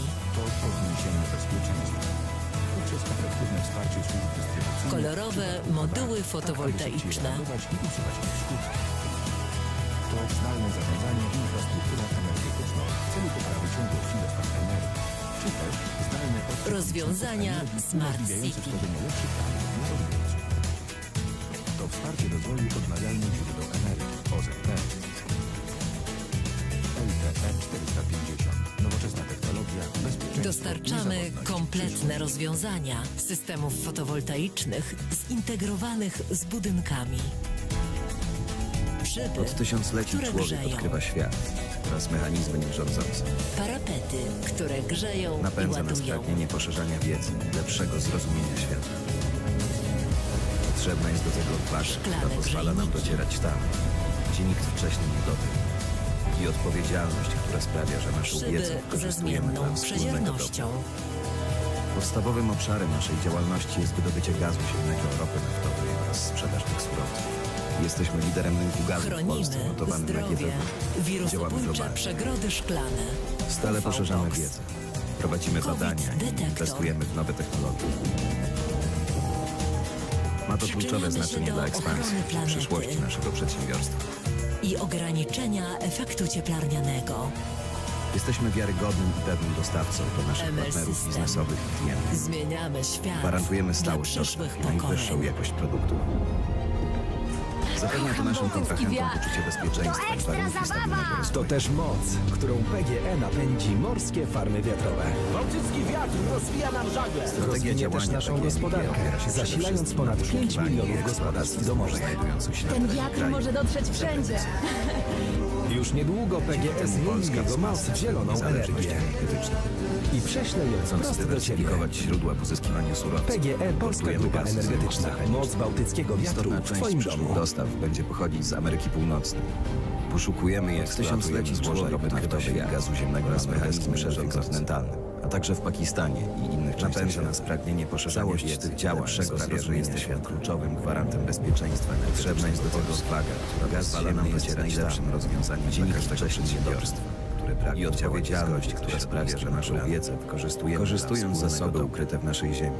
Podstawowym obszarem naszej działalności jest wydobycie gazu ziemnego. Naszym celem jest ciągły rozwój i dostarczanie efektywnych rozwiązań liderem rynku gazu w Polsce. To dzięki temu jesteśmy dzisiaj obecni globalnie w każdym polskim domu. Stale poszerzamy wiedzę, Prowadzimy badania i inwestujemy w odkrywamy przyjazną energię. Ma to kluczowe znaczenie dla ekspansji i przyszłości naszego przedsiębiorstwa. Energia elektryczna towarzyszy nam w każdej chwili życia. Jesteśmy Za stały wiarygodnym i i pewnym bezpieczny dostawcą przesył dla energii naszych elektrycznej w partnerów całej biznesowych i Polsce klientów. oraz bilansowanie Gwarantujemy krajowego stały systemu dostęp i wyższą elektroenergetycznego jakość produktu. odpowiadają pracownicy polskich sieci Zapewnia to naszym kontrahentom elektroenergetycznych. poczucie bezpieczeństwa i Energii warunki stabilnego elektrycznej rozwoju. nie da się przechowywać. Dlatego w każdej chwili należy produkować jej dokładnie tyle, ile zostanie Strategia zużyte. działania PGNiG opiera się Oszacowanie przede wszystkim zapotrzebowania na poszukiwaniu energię i eksploatacji elektryczną i zbóż jej znajdujących się na bilansowanie terenie to kraju jedno z i za granicą. najtrudniejszych i najważniejszych wyzwań, z Dzięki którymi temu polskie Polska sieci wzmacnia swoją elektroenergetyczne niezależność mierzą się energetyczną. każdego dnia. Chcąc Nasza sieć to zdywersyfikować ponad źródła 14 pozyskiwania 600 km importujemy linii gaz z rynków 220 i 400 kV. Istotna część przyszłych dostaw Wraz będzie z pochodzić z dynamicznym Ameryki wzrostem Północnej. zapotrzebowania na energię Poszukujemy i elektryczną eksploatujemy złoża rozwijamy ropy sieć naftowej i gazu ziemnego elektroenergetyczną, na by norweskim sprostać szelfie wyzwaniom kontynentalnym, a nadchodzącym także w w kolejnych Pakistanie i innych dziesięcioleciach. częściach świata. Całość tych działań sprawia, że jesteśmy kluczowym Przy gwarantem wszystkich naszych bezpieczeństwa inwestycjach energetycznego minimalizujemy Polski. wpływ na Gaz środowisko ziemny jest naturalne najlepszym i otoczenie. rozwiązaniem dla każdego Wspieramy przedsiębiorstwa, społeczności które lokalne pragnie i działać naszych w zgodzie sąsiadów. ze środowiskiem naturalnym.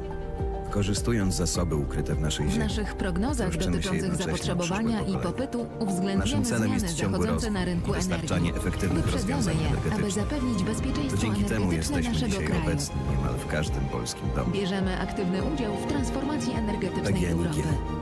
Odkrywamy przyjazną Jesteśmy energię. częścią jednolitego, zintegrowanego europejskiego rynku energii elektrycznej.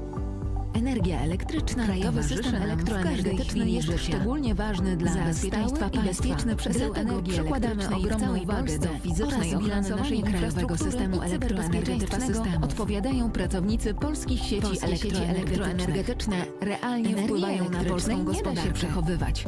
Dlatego w każdej chwili należy produkować jej dokładnie tyle, ile zostanie zużyte.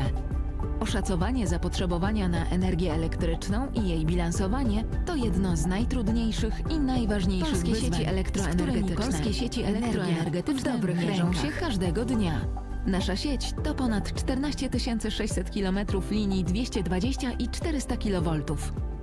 Wraz z dynamicznym wzrostem zapotrzebowania na energię elektryczną rozwijamy sieć elektroenergetyczną, by sprostać wyzwaniom nadchodzącym w kolejnych dziesięcioleciach.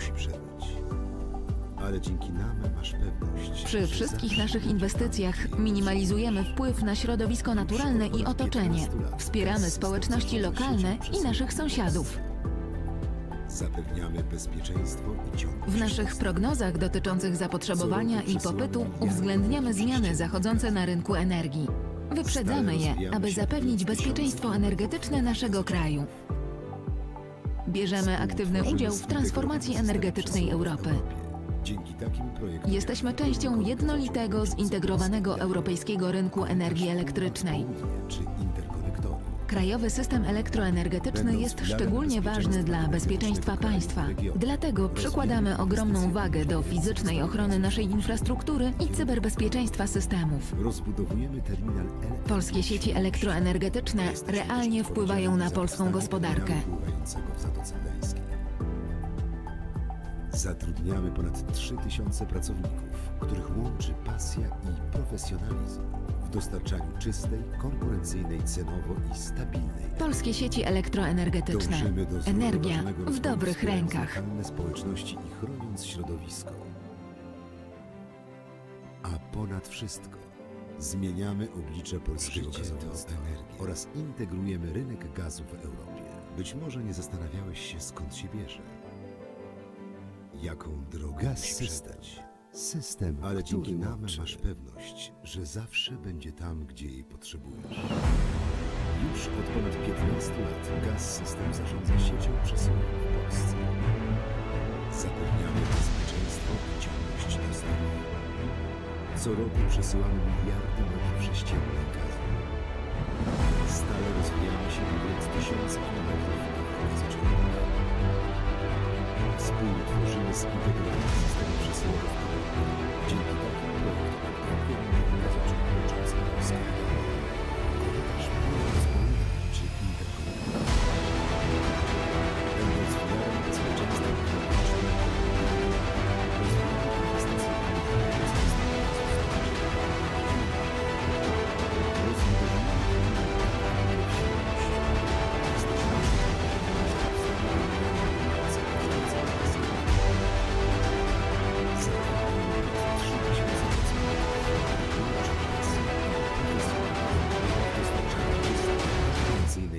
długoterminowo i stabilnej energii. Dążymy do zrównoważonego Polska Spółka rozwoju, Gazownictwa to wspierając największa lokalną spółka społeczność grupy kapitałowej i PGNiG. Jako narodowy operator systemu dystrybucyjnego i europejski lider tej branży przez prawie 200 000 kilometrów gazociągów codziennie dostarczamy gaz do ponad 7 milionów odbiorców. Stale czuwamy nad bezpieczeństwem i ciągłością jego dostaw. System, który łączy. Chcemy, by z błękitnego paliwa korzystało jeszcze więcej mieszkańców Polski. Dlatego realizujemy strategiczny program rozbudowy infrastruktury dystrybucyjnej.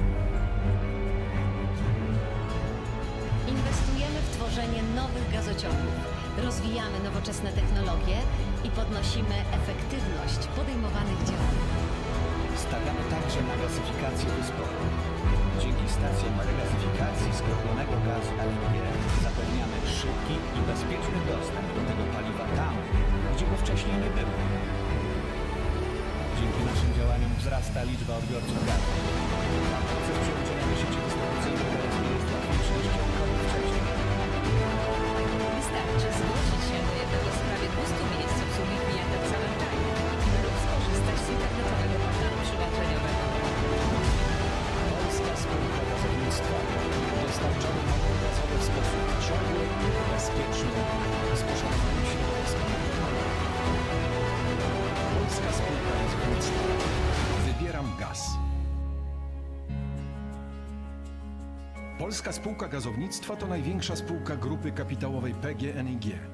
Jako narodowy operator systemu dystrybucyjnego i europejski lider tej branży przez prawie 200 000 kilometrów gazociągów codziennie dostarczamy gaz do ponad 7 milionów odbiorców. Stale czuwamy nad bezpieczeństwem i ciągłością jego dostaw. Chcemy, by z błękitnego paliwa korzystało jeszcze więcej mieszkańców Polski. Dlatego realizujemy strategiczny program rozbudowy infrastruktury dystrybucyjnej. Inwestujemy w tworzenie nowych gazociągów, rozwijamy nowoczesne technologie i podnosimy efektywność podejmowanych działań. Stawiamy także na gazyfikację wyspową. Dzięki stacjom regazyfikacji skroplonego gazu LNG zapewniamy szybki i bezpieczny dostęp do tego paliwa tam, gdzie go wcześniej nie było. Dzięki naszym działaniom wzrasta liczba odbiorców gazu, a proces przyłączenia do sieci dystrybucyjnej PSG jest łatwiejszy niż kiedykolwiek wcześniej. Wystarczy zgłosić się do jednego z prawie 200 miejsc obsługi klienta w całym kraju lub skorzystać z internetowego portalu przyłączeniowego. Polska Spółka Gazownictwa. Dostarczamy paliwo gazowe w sposób ciągły, bezpieczny, z poszanowaniem środowiska naturalnego. Polska Spółka Gazownictwa. Wybieram gaz.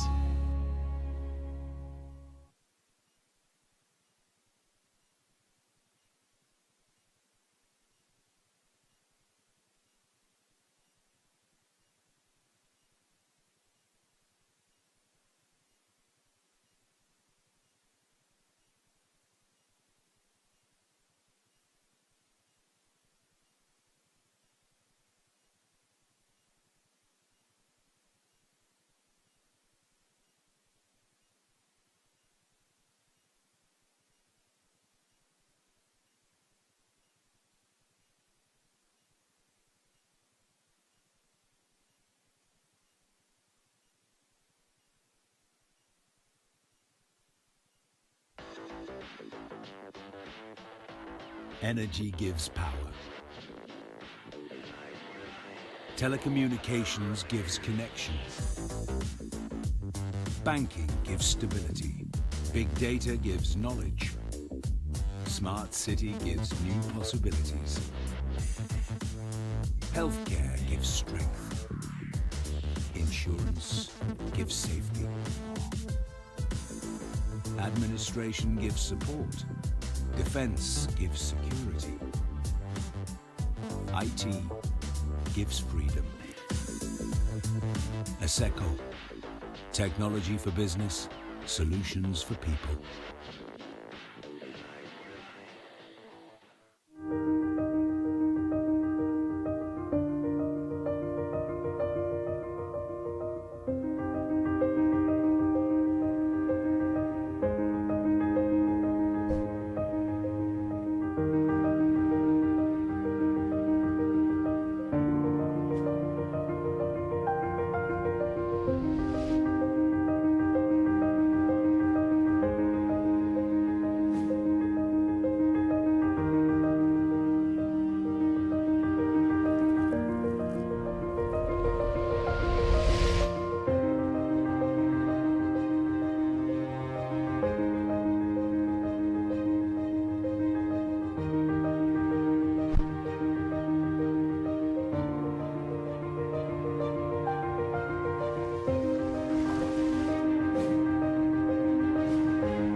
gives connection. Banking gives stability. Big data gives knowledge. Smart city gives new possibilities. Healthcare gives strength. Insurance gives safety. Administration gives support. Defense gives security.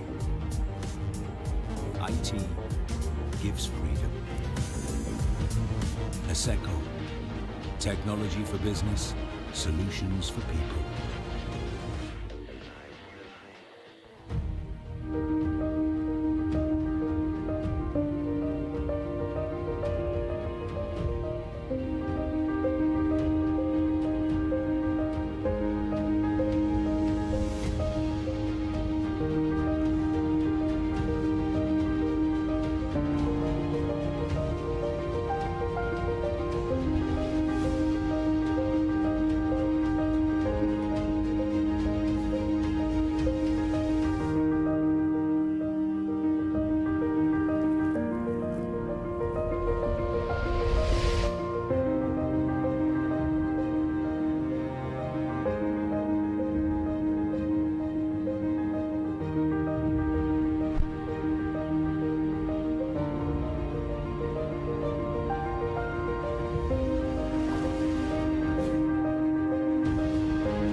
ARP to partner biznesowy dla firm, które chcą się rozwijać w innowacyjnych branżach.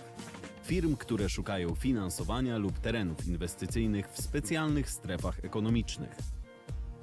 ARP udziela pożyczek na finansowanie inwestycji i kapitału obrotowego, realizację kontraktów, wdrożenie działań zwiększających efektywność prowadzonej działalności gospodarczej oraz na restrukturyzację.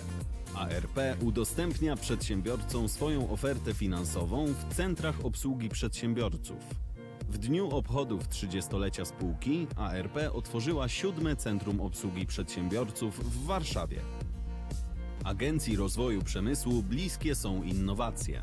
Sieć Otwartych Innowacji. Jest to program grantowy, w ramach którego firmy mogą ubiegać się o grant na zakup licencji lub prawa własności do innowacyjnej technologii. ARP skutecznie ratuje od upadku firmy ważne dla polskiej gospodarki i społeczeństwa. Wdraża i realizuje program restrukturyzacji, który prowadzi do powrotu na ścieżkę rozwoju. Agencja Rozwoju Przemysłu zarządza 2 specjalnymi strefami ekonomicznymi, w ramach których utworzyła 3 europarki: Mielec, Wisłosan oraz Kobierzyce. ARP to partner biznesowy dla firm. Zapraszamy do współpracy.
ML System.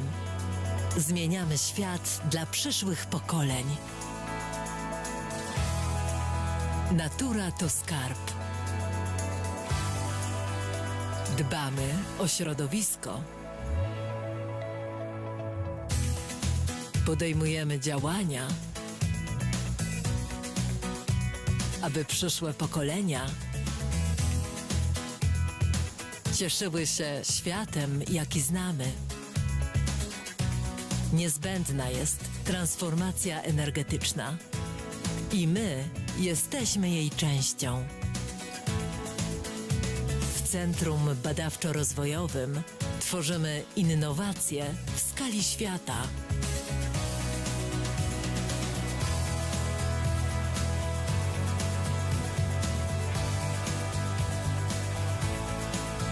W naszej fabryce produkujemy ogniwa, moduły fotowoltaiczne,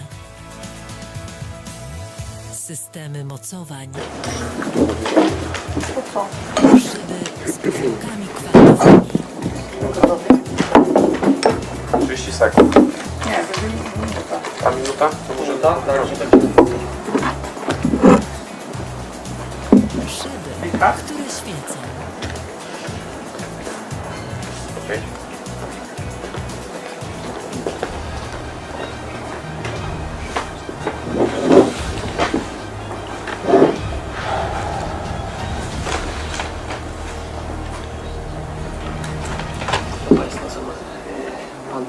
Pan Podchowadecki z Politechniki Wrocławskiej, pan Augustowski z Jagiellońskiego i pan Dąbczyński, tak? Tak. I pan Dąbczyński też z Jagiellońskiego. Dobrze.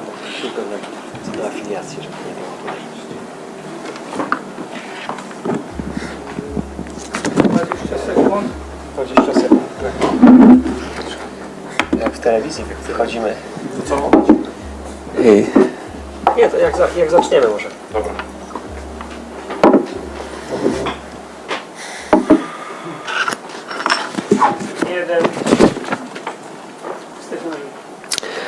Dzień dobry. Good afternoon, ladies and gentlemen. The next panel on quantum materials, which are the future of the power industry. And my name is Tomasz Kisty, I represent Warsaw Institute, and I will moderate this panel. And my contribution will be marginal, but we are all waiting for the presentations of our distinguished colleagues. So I would like to present Professor Artur Podchowodecki from the Technical University of Wrocław. And I would like to present Mr. Dariusz Augustowski of the Jagiellonian University and Dr. Paweł Dąbczyński, also of the Jagiellonian University. So I would like to welcome you and to give the floor to Professor Podchowodecki, who will present his presentation. Thank you very much. Hello and welcome everybody. I would like to thank Dr. Kwaśnicki for inviting us here, me here, and I will tell more about quantum dots.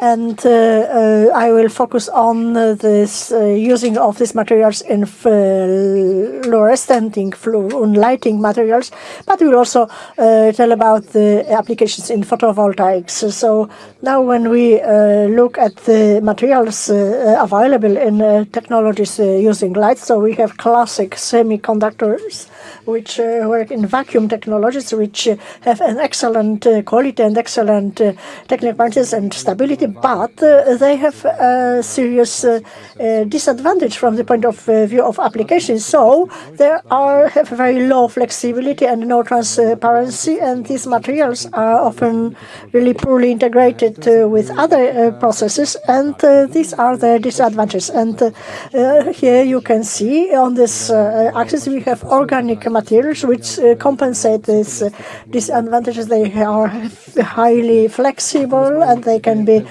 used on flexible substrates, but they have also some disadvantages. Their technical parameters are worse than for semiconductors, and also the stability is a problem, and many scientists try to deal with it. So that's why the quantum dots have been applied and are really raised interest in many industries, because this is a semiconductor in a colloidal form, so it has stability and quality of semiconductors, but its colloidal form allows us to use all methods used for organic materials to deposit on various substrates, flexible and transparent. So what are quantum dots? We will not tell it because we have already mentioned this is a semiconductor material which is so small that it is below the exciton size, or the gap between hole and electron. So the name of quantum dot is overused in the literatures and is called also for nanopowders, which are not really quantum materials. So not every nanomaterial is quantum dot. So nanomaterial which has quantum effects is a quantum dot. And this material usually has a semiconductor core which determines the quality of this material. And in many cases it is necessary to add some engineering this gray semiconductor shell, which defines, and these two things define the quality of this material. And very important is the organic shell over this material, and this is decisive to whether this material is useful or not. So we have a high quality material which can be excellent for scientific research or spectroscopy, but if we do not manage the surface, it can be useless for a specific application. So in this material, as we mentioned, this quantum effects, one of these is the size effect, which has been mentioned. So by controlling the size, we can fine-tune, we can tune the parameters of the system, and the quantum efficiency is very high. It reaches 100%, and the emission is very narrow, so we can obtain a very high quality color, and the stability is also very important. And it is also another pragmatic issue. These materials can be applied on flexible and transparent substrates, and we can use printing techniques for making semiconductor layers, which so far has not been available for this for processes. Unfortunately, making quantum dots is very difficult when we think about a product, because the process of growth of quantum dots is based on nucleation, which is a stochastic process, so we cannot really manage the beginning of this process. And as we do not manage the beginning of the process of the growth, the nucleus centers appear, and each nucleus center grows in a different center. So finally, you have a system which has many various sizes in the same sample. So it is a low quality materials in terms of application. So that is a problem to manage this nucleation process to have a high quality of the final material. And the other issue is that these materials, when we aim at application, we have a few phases. It's nucleation, it's growth, it's the core and the shell, and the final colloid within a bottle in the end is something which we give to a person who makes a device. And then as we need to manage to control all this to these stages, that's why the commercialization of quantum dots has been so slow, and there are not many companies which can offer large amounts of these colloids, because it is a very difficult process to be controlled. And the applications of quantum dots, they have many interesting applications, and I have prepared this slide which shows the application depending on the architecture. So, just after the synthesis, we can provide a bottle for various technologies, for instance in medicine, and it was the first application were in medicines, but then it can be used for batteries to improve the charging cycles of composites. Then can be used semiconductor dots can be used for making for generating hydrogen. So it can be used also in solar cells and in radiation converters, which can be used in LED lighting. And also this quantum dot can be applied in layers, and LED can be created, or a sensor or transistor or a photovoltaic cells. So for us, there are displays, which is also a very interesting application, where we have a few electroluminescence diodes emitting various colors. And here I would like to show you a few commercial applications of quantum dots. You can see one of these nice applications are white LEDs, where these LEDs can be used as a converter of blue radiation, and we obtain a very high quality white light. So we can buy very high quality LED from Osram, and everybody in the world, worldwide, everybody works on a light source based on quantum dots, where this quantum dot will be the light emitter, not a converter. So these efficiencies are commercial. We have over 20 degrees of efficiency for blue light, but we still fight for stability, because it's not just a dot, it is the whole architecture of a diode. So here this formula shows what it is dependent on this, and this is injection efficiency, how we inject them, the dot work, and the light. So this middle, the central component is achieved from dots, and we need the quality of the whole device. And what is also commercially applied, which we can observe, these are displays which use these dots passively as converters of radiation, and that was pioneered by Samsung, which used to apply the foil with blue and green dots for the LCD screens, which go through a liquid crystal converter. They gave a very good quality vision.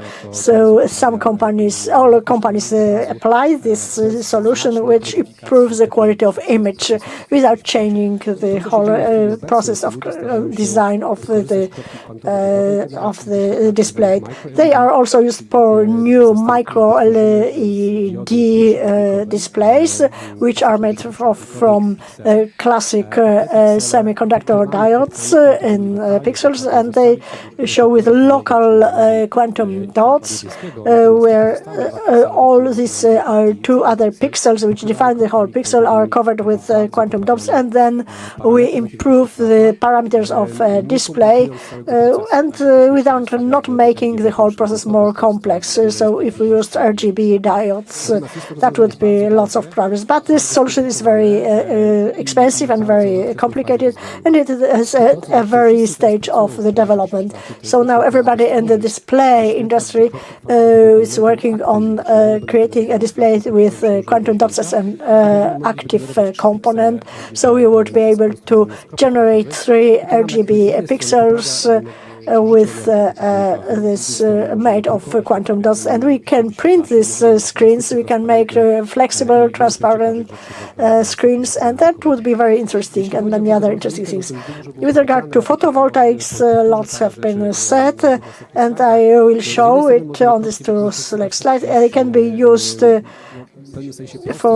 a simple manner, as the light is converted into light, so it can be applied in solar concentrators. Then you can use them as foils converting radiation. It is conceptually a simple application where quantum dot can convert the radiation, but we can also design devices where it changes the light into electricity, and these are also transparent or semi-transparent cells, solar panels, also flexible solar panels. And with regard to solar cells, which are based on quantum dots, the basic material is lead sulfide, which has a very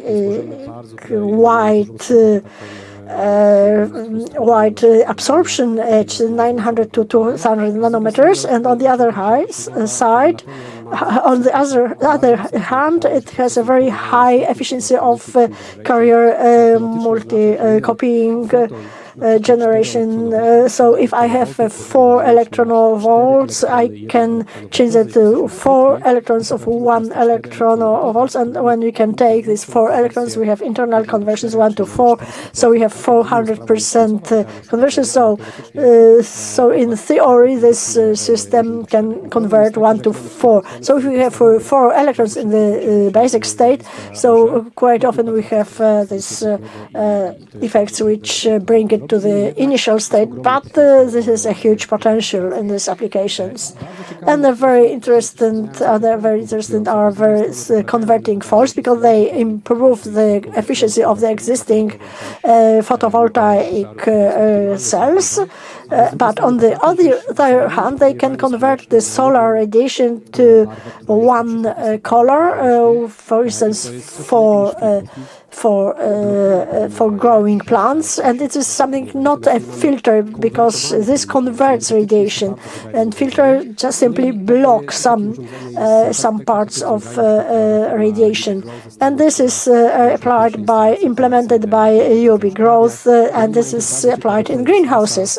And they also have a very interesting project with NASA where they design these foils for greenhouses, and that could be used for husbandry of plants in the Mars or Moon. And what we do? So we deal with surfaces on nanomaterials and functionalization of nanomaterials, and we also have a part which deals with optical spectroscopy of nanomaterials, and we have a team which designs various devices based on quantum dots. And I will show you a few examples in the end. And our team synthesizes these two types of materials. On the one hand, we have semiconductor nanocrystals, and on the other hand, we synthesize fluoride nanocrystals. This is quite a different philosophy in terms of emissions. So we emit ions, so the surface is not so important, or the size is not as important. Other issues are important, but here in semiconductors, the surface and the control of parameters is very important. And here you can see some examples of structures which we grow in our team. These are seeded as quantum dots in various geometries, core and shell, and we also make dots in anisotropic shell. So after exciting, one carrier stays in the core, and the other carrier goes to the anisotropic shell. So we have a dipole, so we can induce very strong dipoles with light, and it also gives very interesting properties. So we also had various tetrapoles, but these floating quantum wells are very interesting, which can be made in the form of thin layers, and this also quantum wells or system with barrier layers. You can see this under the electron microscope. And this precision of tuning can be very high. We can make various systems very precisely, and when we change geometry, as you can see on the right-hand slide, we can retune the color, so it goes into single nanometers. We can really tune to specific needs. So here you can see these dots in a lot. So they show that it is based on this, that one carrier is in the core and the other one is in the shell. So the systems light in various places, but we can make very strange, various weird structures. Here we have this dot in a lot system covered with an additional shell layer and also decorated with quantum dots. So this is a platform for testing new concepts and how can they interact. And this floating quantum wells, I have already mentioned this, but when we control the surface, we can modify this system, and it shows how can we modify the morphology of these nanostructures by modifying the structure, the surface. But on the other hand, this shows how sensitive are these optical properties on the to the surface. And here you can see an example of a change of this structure from a wafer to a dot, and we can make very highly efficient blue light dots. And we also make structures based on lead and lead sulfide and selenium. So this emission can be retuned. We managed to reach 900 nanometers, and so this is very important because this concerns nanostructures without shells. This is emission flickering, and we can see the flickers as on the light, and this is spectroscopy of similar dots, which we also have. So these flickers are singular flickering quantum dots, and only after we have a thick wave here on the axis we can see that it is a uniform light because it is Earth. But all these dots they flicker, and this is as the electron goes to the surface, and it is not good for electronic devices because this causes degradation of the system. So this system should should have this core and shell, and this is important for a practical device. So this surface is very important, and I want to show this as for many years we used this application of nanostructures in biology and medicine. So we have gained experience in surface modification to image some skin cancer, or to absorption of dots to the cells, and to accelerate the process of photodynamic therapy of breast cancer. So all this knowledge from biochemistry, surface chemistry has helped us also to prepare materials, to make materials for the electronics. And we have three areas. We have diodes of light-emitting diodes, which can operate in extreme conditions. We also prepare flexible diodes emitting in infrared emitting. So we are working on it, and we also had some experience with photovoltaics. We have made a few photovoltaic cells, but this was a pilot project, so now we're working for some more money for this research and for further collaboration to develop this. Well, I still have 3 slides. Yes, I will go back to this. And here's an example of one of our first diodes. It was a transparent light-emitting diode, quantum dot light-emitting diode. So this was a very light diode. The stability was quite good. It could work about 1.5 thousandths of hours. So it was our first adventure with optoelectronics with quantum dots. We also managed to make a very light diode with external efficiency of 10%, but what was important, that was the manufacturing process to prepare it in ordinary conditions. So to prepare, for instance, to print an electroluminescent diode. So that was the idea, to prepare the process to be able to work in regular laboratory conditions. We also worked on elastic, on flexible diode with quantum dots, and we managed to implement a new diode with gold PMA, with the PMA gold and PMA, and what you can see, that was very good resistance and very high mechanical strength, which you can see on this graph. This resistance parameters were hardly changed, and with this very high bending angle. We also had this transparent diodes. So what I've mentioned, we have very good applications for quantum dots, but there is a problem. We want to have repeatability and on a large scale, and to solve these problems.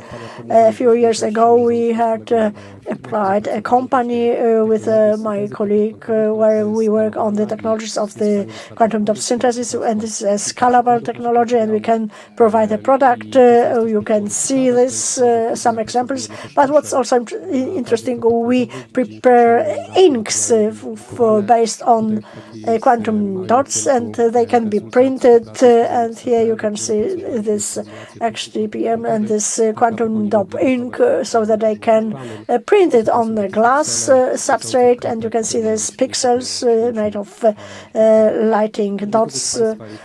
So if you're interested in this topic, yes, please, you're welcome to contact us, and I will tell you more about our activities. Thank you very much for your attention, and I invite you for collaboration with us. Thank you very much, Professor.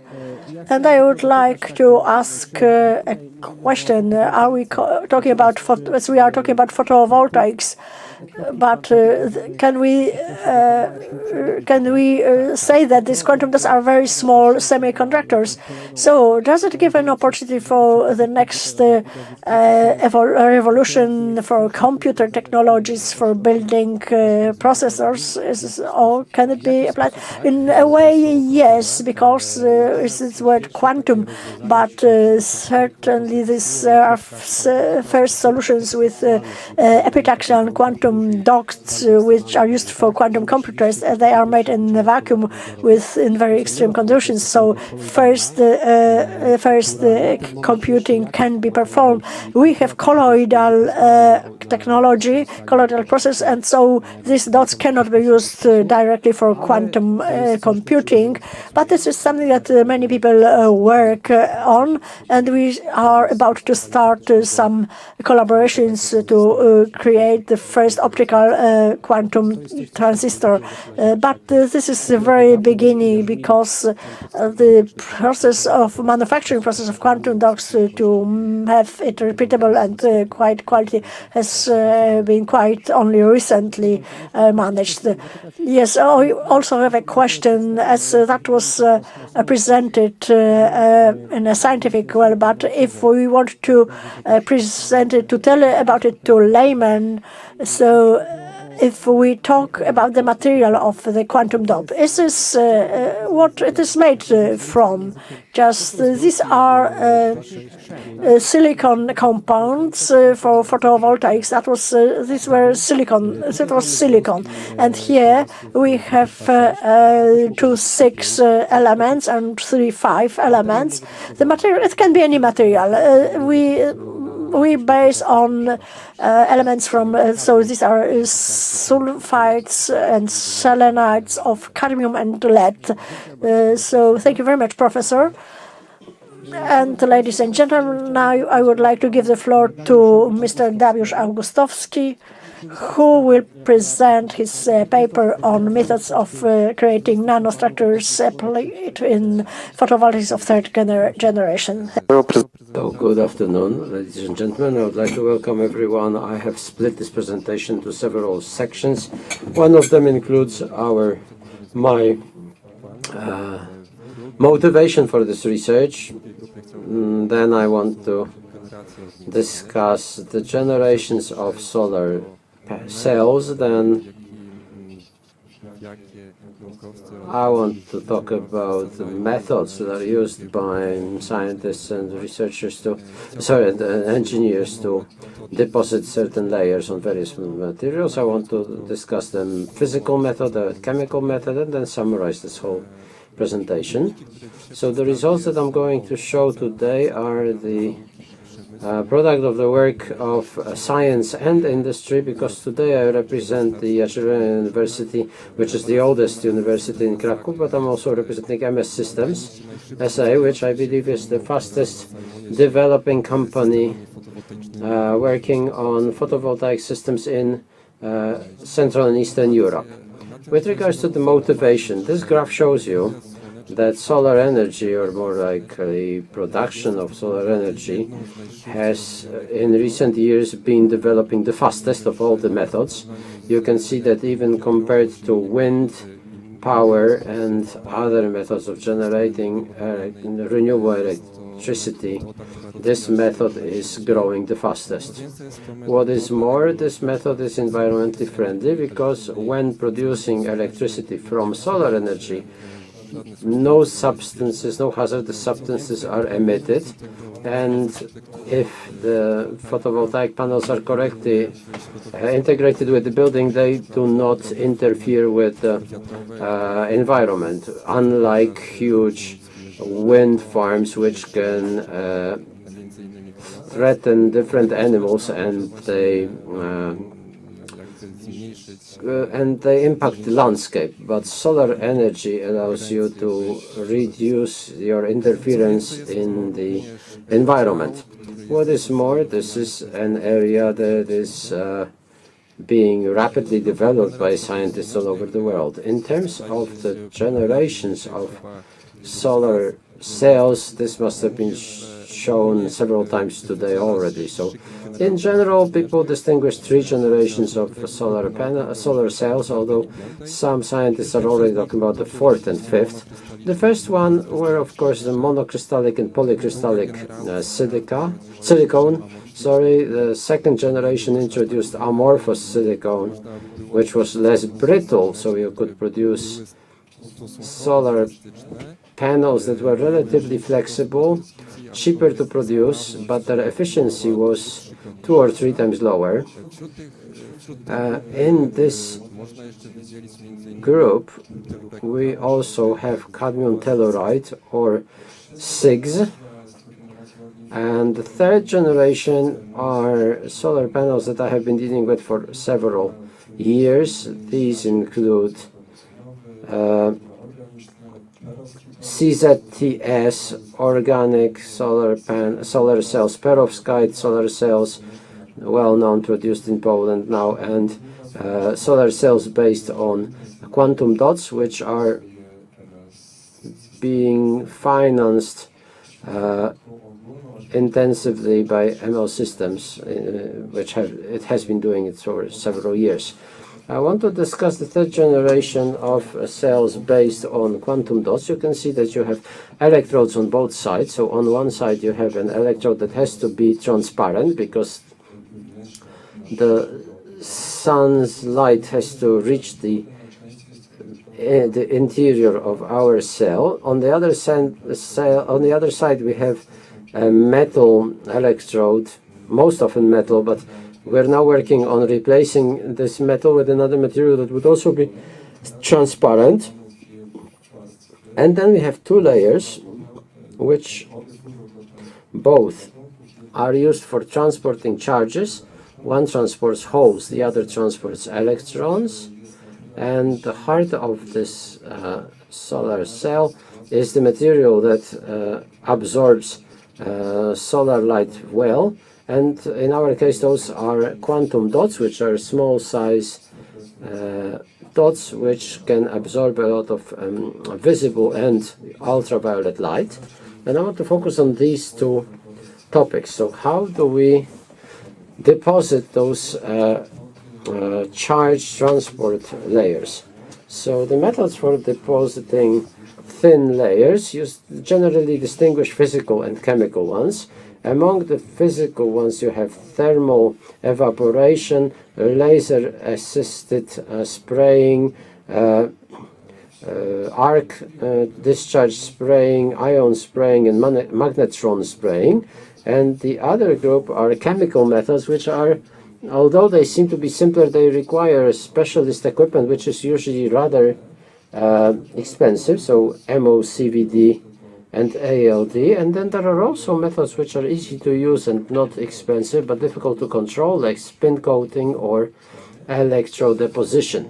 And I want to discuss 2 methods. One is magnetron spraying and electrode deposition. So among the physical methods, like I said, magnetron spraying, well, the simplest form of magnetron consists of 2 electrodes, anodes and cathodes, between which you have a strong electric field, and below we have magnets that curve the motion of electrons circulating within the system. The cathode is actually the material that we want to spray. So if you want a thin layer of nickel, then the cathode is nickel. If you want a thin layer of chrome, then you have a chrome cathode. When we put argon into this system, electrons that circulate knock out electrons. You get low energy plasma, and this contains argon ions which are attracted to the anode, and then they knock out atoms which are deposited on the other side of our system. So you can see that this method is precise on a nanometric scale. Here you can see an image from an optic profilometer that we have at our company, and you can see this profilogram of a thin layer of nickel oxide on glass. On the right you can see histograms that tell you can calculate the thickness of this layer is about 30 nanometers. And of course we can produce much thinner coatings in our company, coatings at single digits of nanometers. And when you look at those coatings, at those those layers, you can see photographs from the electron microscope that we have in our company. You can see you don't get a completely flat structure, although this is not so much about a method of depositing layers, but about the fact that the glass has a relatively high RMS ratio, and I measured this structure also by atomic force microscopy, and in that case the RMS was about 16 nanometers. So on a scale of quantum dots, you could say this is still a relatively smooth surface, a smooth coat. On the right you can see this layer that had quantum dots deposited on it. The quantum dots were between 6 and 8 nanometers in size, and you can see that those quantum dots are spread uniformly over the whole surface of our material, which is of course extremely beneficial because those structures can then be used in solar cells or LEDs. So electroluminescent diodes based on quantum dots. Our company has actually three systems for magnetron spraying. The first one is a smaller scale laboratory system, which allows you to produce coatings on surfaces, on substrates whose surface area doesn't exceed 10 by 10 centimeters, and we have already started a system of Canosystec, and you can produce layers on substrates that are sized in meters. Now I want to move on to the chemical system, the chemical method, which is electrodeposition. Electrodeposition has been known for 200 years in the world. This is extremely simple. You just need a tub of electrolytes, 2 electrodes, and a source of voltage, and when you apply voltage to 2 electrodes, then the cations will move towards the cathode and anions towards the anode, and on the surfaces of those electrodes you get a very thin layer. And of course, it's by changing the chemical composition of the electrolyte, you can cause the material to get deposited only on one of those electrodes. Now, a huge intellectual effort of my tutor and the whole group went into modifying the system for electrodeposition. So here you can see the moving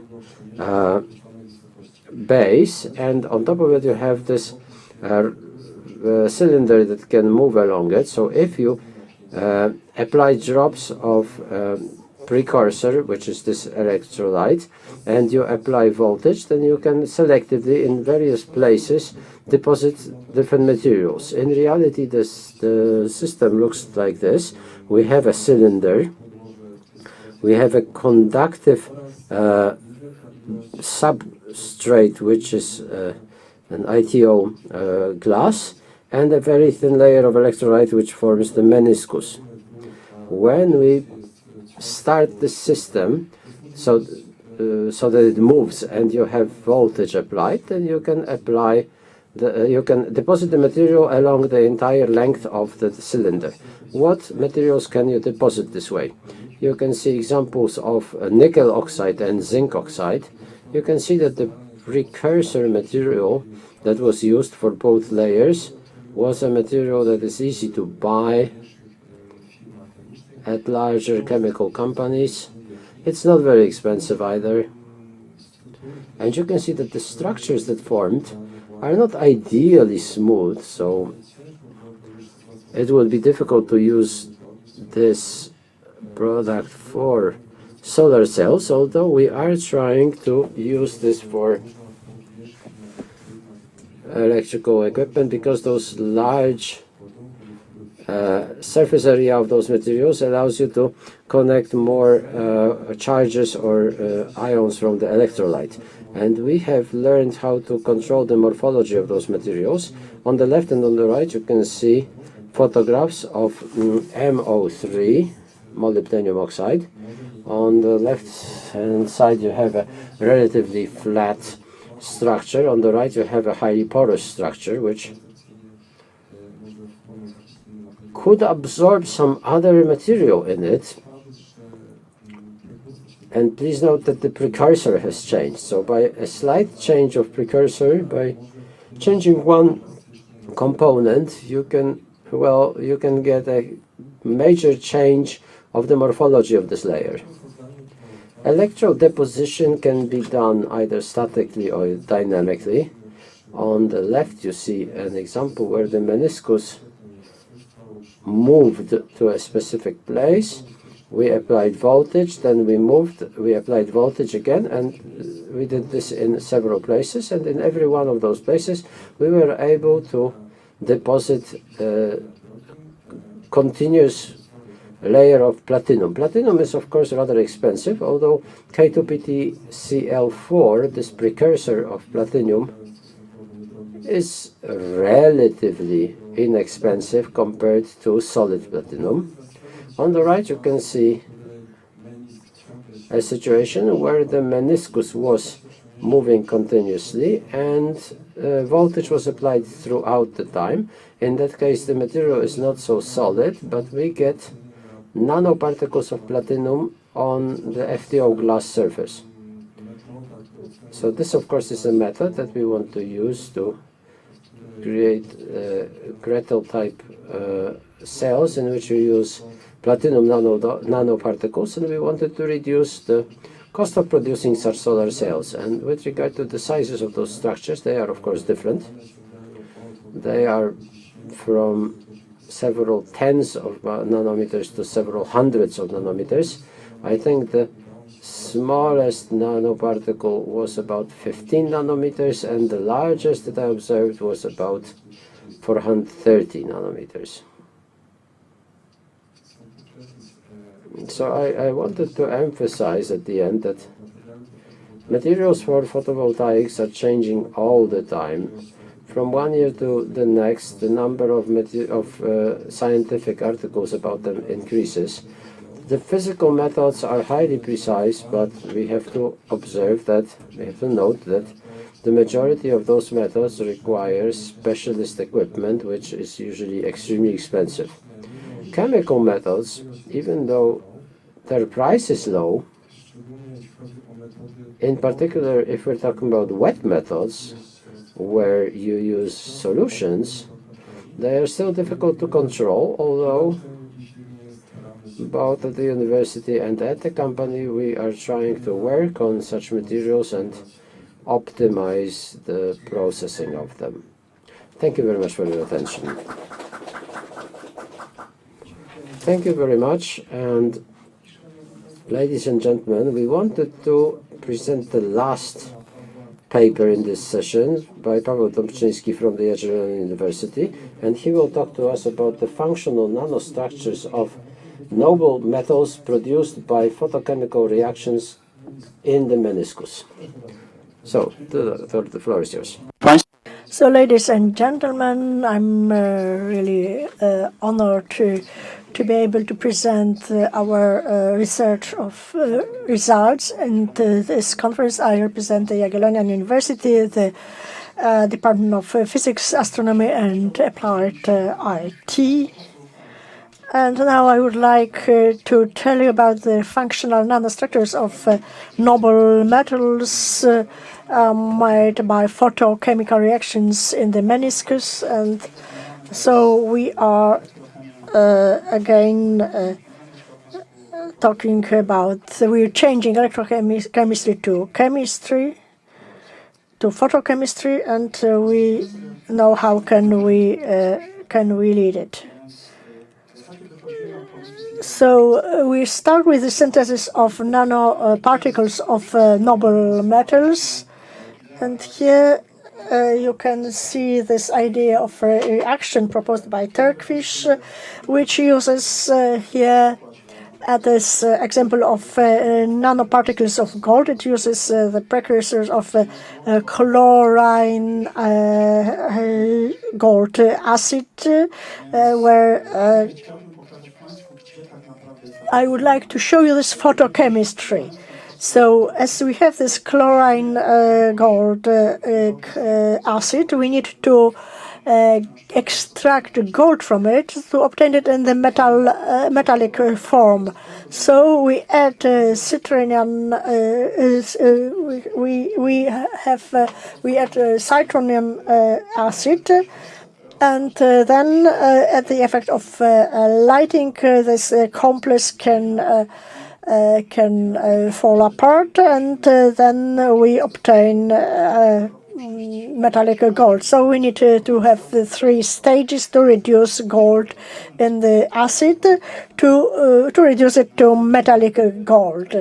And finally, this reduced to metallic gold, this atom must find another atom of gold and create stable nuclear of nanoparticles, and then we need to grow a stable nanoparticle. As was mentioned by the professors, the control of this process is very difficult. However, we're not that much into control of the process and obtaining the stable distribution of nanoparticles, but we are more concerned about the kinetics of reaction. So here we have this molar ratio of acid to gold, and the pH and the UV length values and light intensity, temperature. So we have all these graphs from the synthesis of nanoparticles in the solutions, and it shows the impact of all parameters such as concentration, lighting, temperature on the final distribution of nanoparticles. But what is interesting for us, so this is the fact that we at this top graph on the left-hand side, the fastest time of reaction, so the faster rate. So we not only want to make nanoparticles, but functional layers of nanoparticles or metallic threads, metallic paths. So this reaction does not have to be controlled for a narrow distribution of nanoparticles, but we need fast reaction. So kinetics of reaction is key. So here we have a certain set of parameters which need to be optimized. And as I have mentioned, what we want to achieve, it's not the synthesis of nanoparticles in the solutions for further use, but we synthesize them in situ during applying this functional layer. So we want to apply them precisely at a certain place of a sample, and only in a certain fragment of the solution, which we extended by linear shifting, so the whole other part of the solution is stays intact. And what we can obtain is really a layer of agglomerated nanoparticles in the form of a conducting path, and this is a record resistance of the paths, which this resistance was similar of a thermal level of the applied gold. And here you can see the resistance measured of such a path applied on the glass, which is a non-conductive material, so we do not require a conductive material. So at a distance of, let's say, 1 centimeter, we have about 10 ohms. So in this process which we apply, we have a few degrees of freedom. So whether we replace the solution or not, the angle of laser beam, its dispersion angle. So we have another parameters which can be optimized to optimize, but as you can see, we can quite precisely print a metallic path like this. And here a bit about the geometry of these paths. We have 2 examples of silver and gold paths. So the length of a path like this in the laboratory scale is about a few centimeters. The width is hundreds of micrometers, and the height is hundreds of nanometers. But with regard to width, we are also limited with the optics. And here you can see the characterization of these layers which we obtain on these two left-hand side figures. We can see the scanning microscope pictures, the final morphology of the layer, of the metallic surface of this silver and gold wire, and additionally the figures on the right-hand side. These are pictures from the distribution of secondary ions mass spectroscopy, which shows the distribution of silver and gold ions distribution.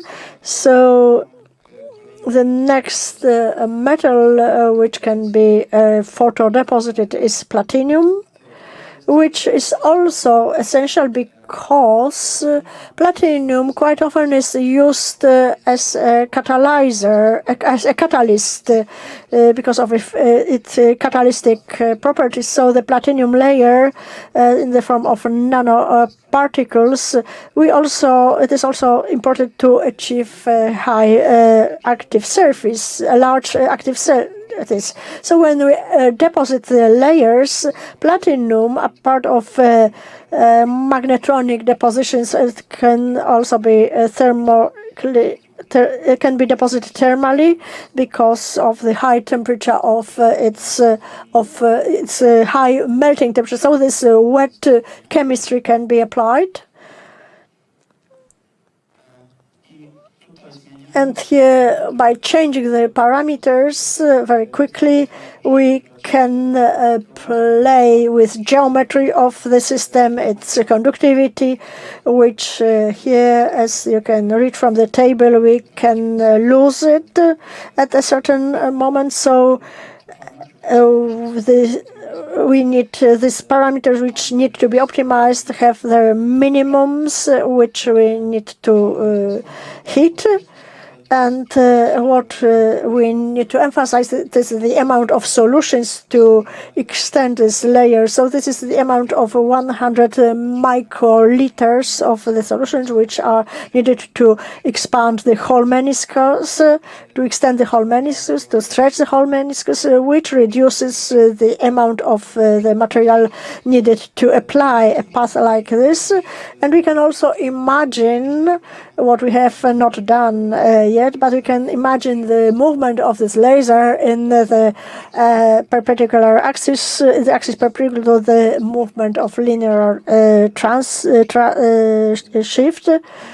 So we can imagine also different shapes, not only linear paths.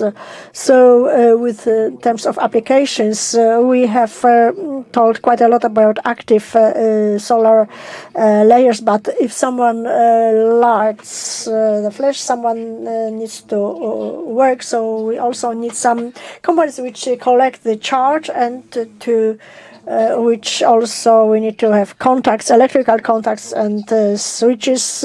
So we can imagine this application of these buses for collecting the charges or for switches or as buses. And all these reactions are carried out in the ambient, in the room temperature. We do not need high temperatures, so we can apply them on flexible substrates, which could be damaged at higher temperatures. And as has been mentioned, if we disperse a beam which is not focused as for printing metallic paths, we can obtain a uniform or a fairly uniform cover with nanostructures, which can be applied in catalytic layers. And to sum up, the process which we propose is, in my opinion, its efficiency, it is compatible with roll-to-roll technologies. and we can apply them on large surfaces, on large areas. And as was mentioned by the professor in his lecture, we have a system which allows us to transfer it into bigger areas, bigger surfaces, and it can be applied at a room temperature, and it does not require vacuum. So it reduces energy costs of this application process. And with regard to economics, we have also the precursor volume reduced, which we needed to create these structures, and we synthesize it during applications only in this fragment where we really want to obtain this functional metallic layer. So we also apart from the control of the process, we can reduce the consumption of the precursor. So, which is also important also for electrodeposited layers, and also here by simple switching off and on of this factor, we can control the place where we obtain this functional layer. So that is the end. So thank you very much for your attention. Thank you very much, dear colleagues and ladies and gentlemen. Maybe we have any questions from the audience. Of course, please. The speaker is not using the microphone, so the interpreter cannot hear it. I'm not really competent for this area. I can only refer you to publications. So I know that there's an Israeli company which uses dots to improve charging cycles for charging batteries for cell phones, and they apply dots. But this technical details I don't really know. We focus on the lighting devices. So this is something, this is very interesting because not many people talk about quantum dots. Everybody treats them as radiation absorbers or emitters, but this is a semiconductor. So looking at it, we can think that it can be a component of a new composite materials with new properties. So we did not have similar materials before available. So we can mix it with a dielectric paste, and then we can give electrical, mechanical, thermal properties to a composite. So when we look at this semiconductor, not many people look at this as we can mix dielectrics, semiconductors, gold, whatever, in a single system. Anybody else would like to ask a question? So thank you very much, ladies and gentlemen. And we finish this panel on the last panel on the quantum materials and the quantum processes. Thank you very much.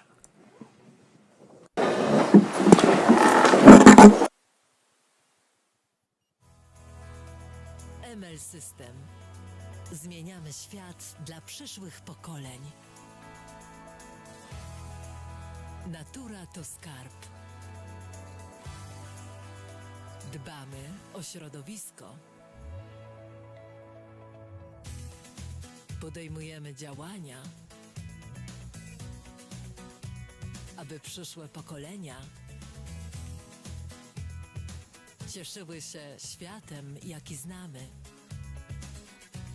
Niezbędna jest transformacja energetyczna i my jesteśmy jej częścią. W Centrum Badawczo-Rozwojowym tworzymy innowacje w skali świata.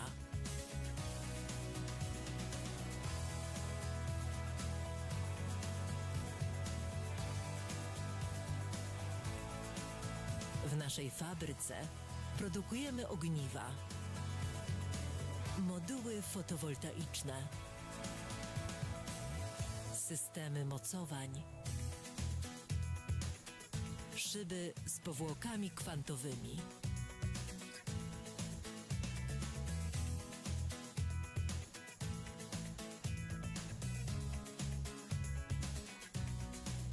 Szyby, które świecą.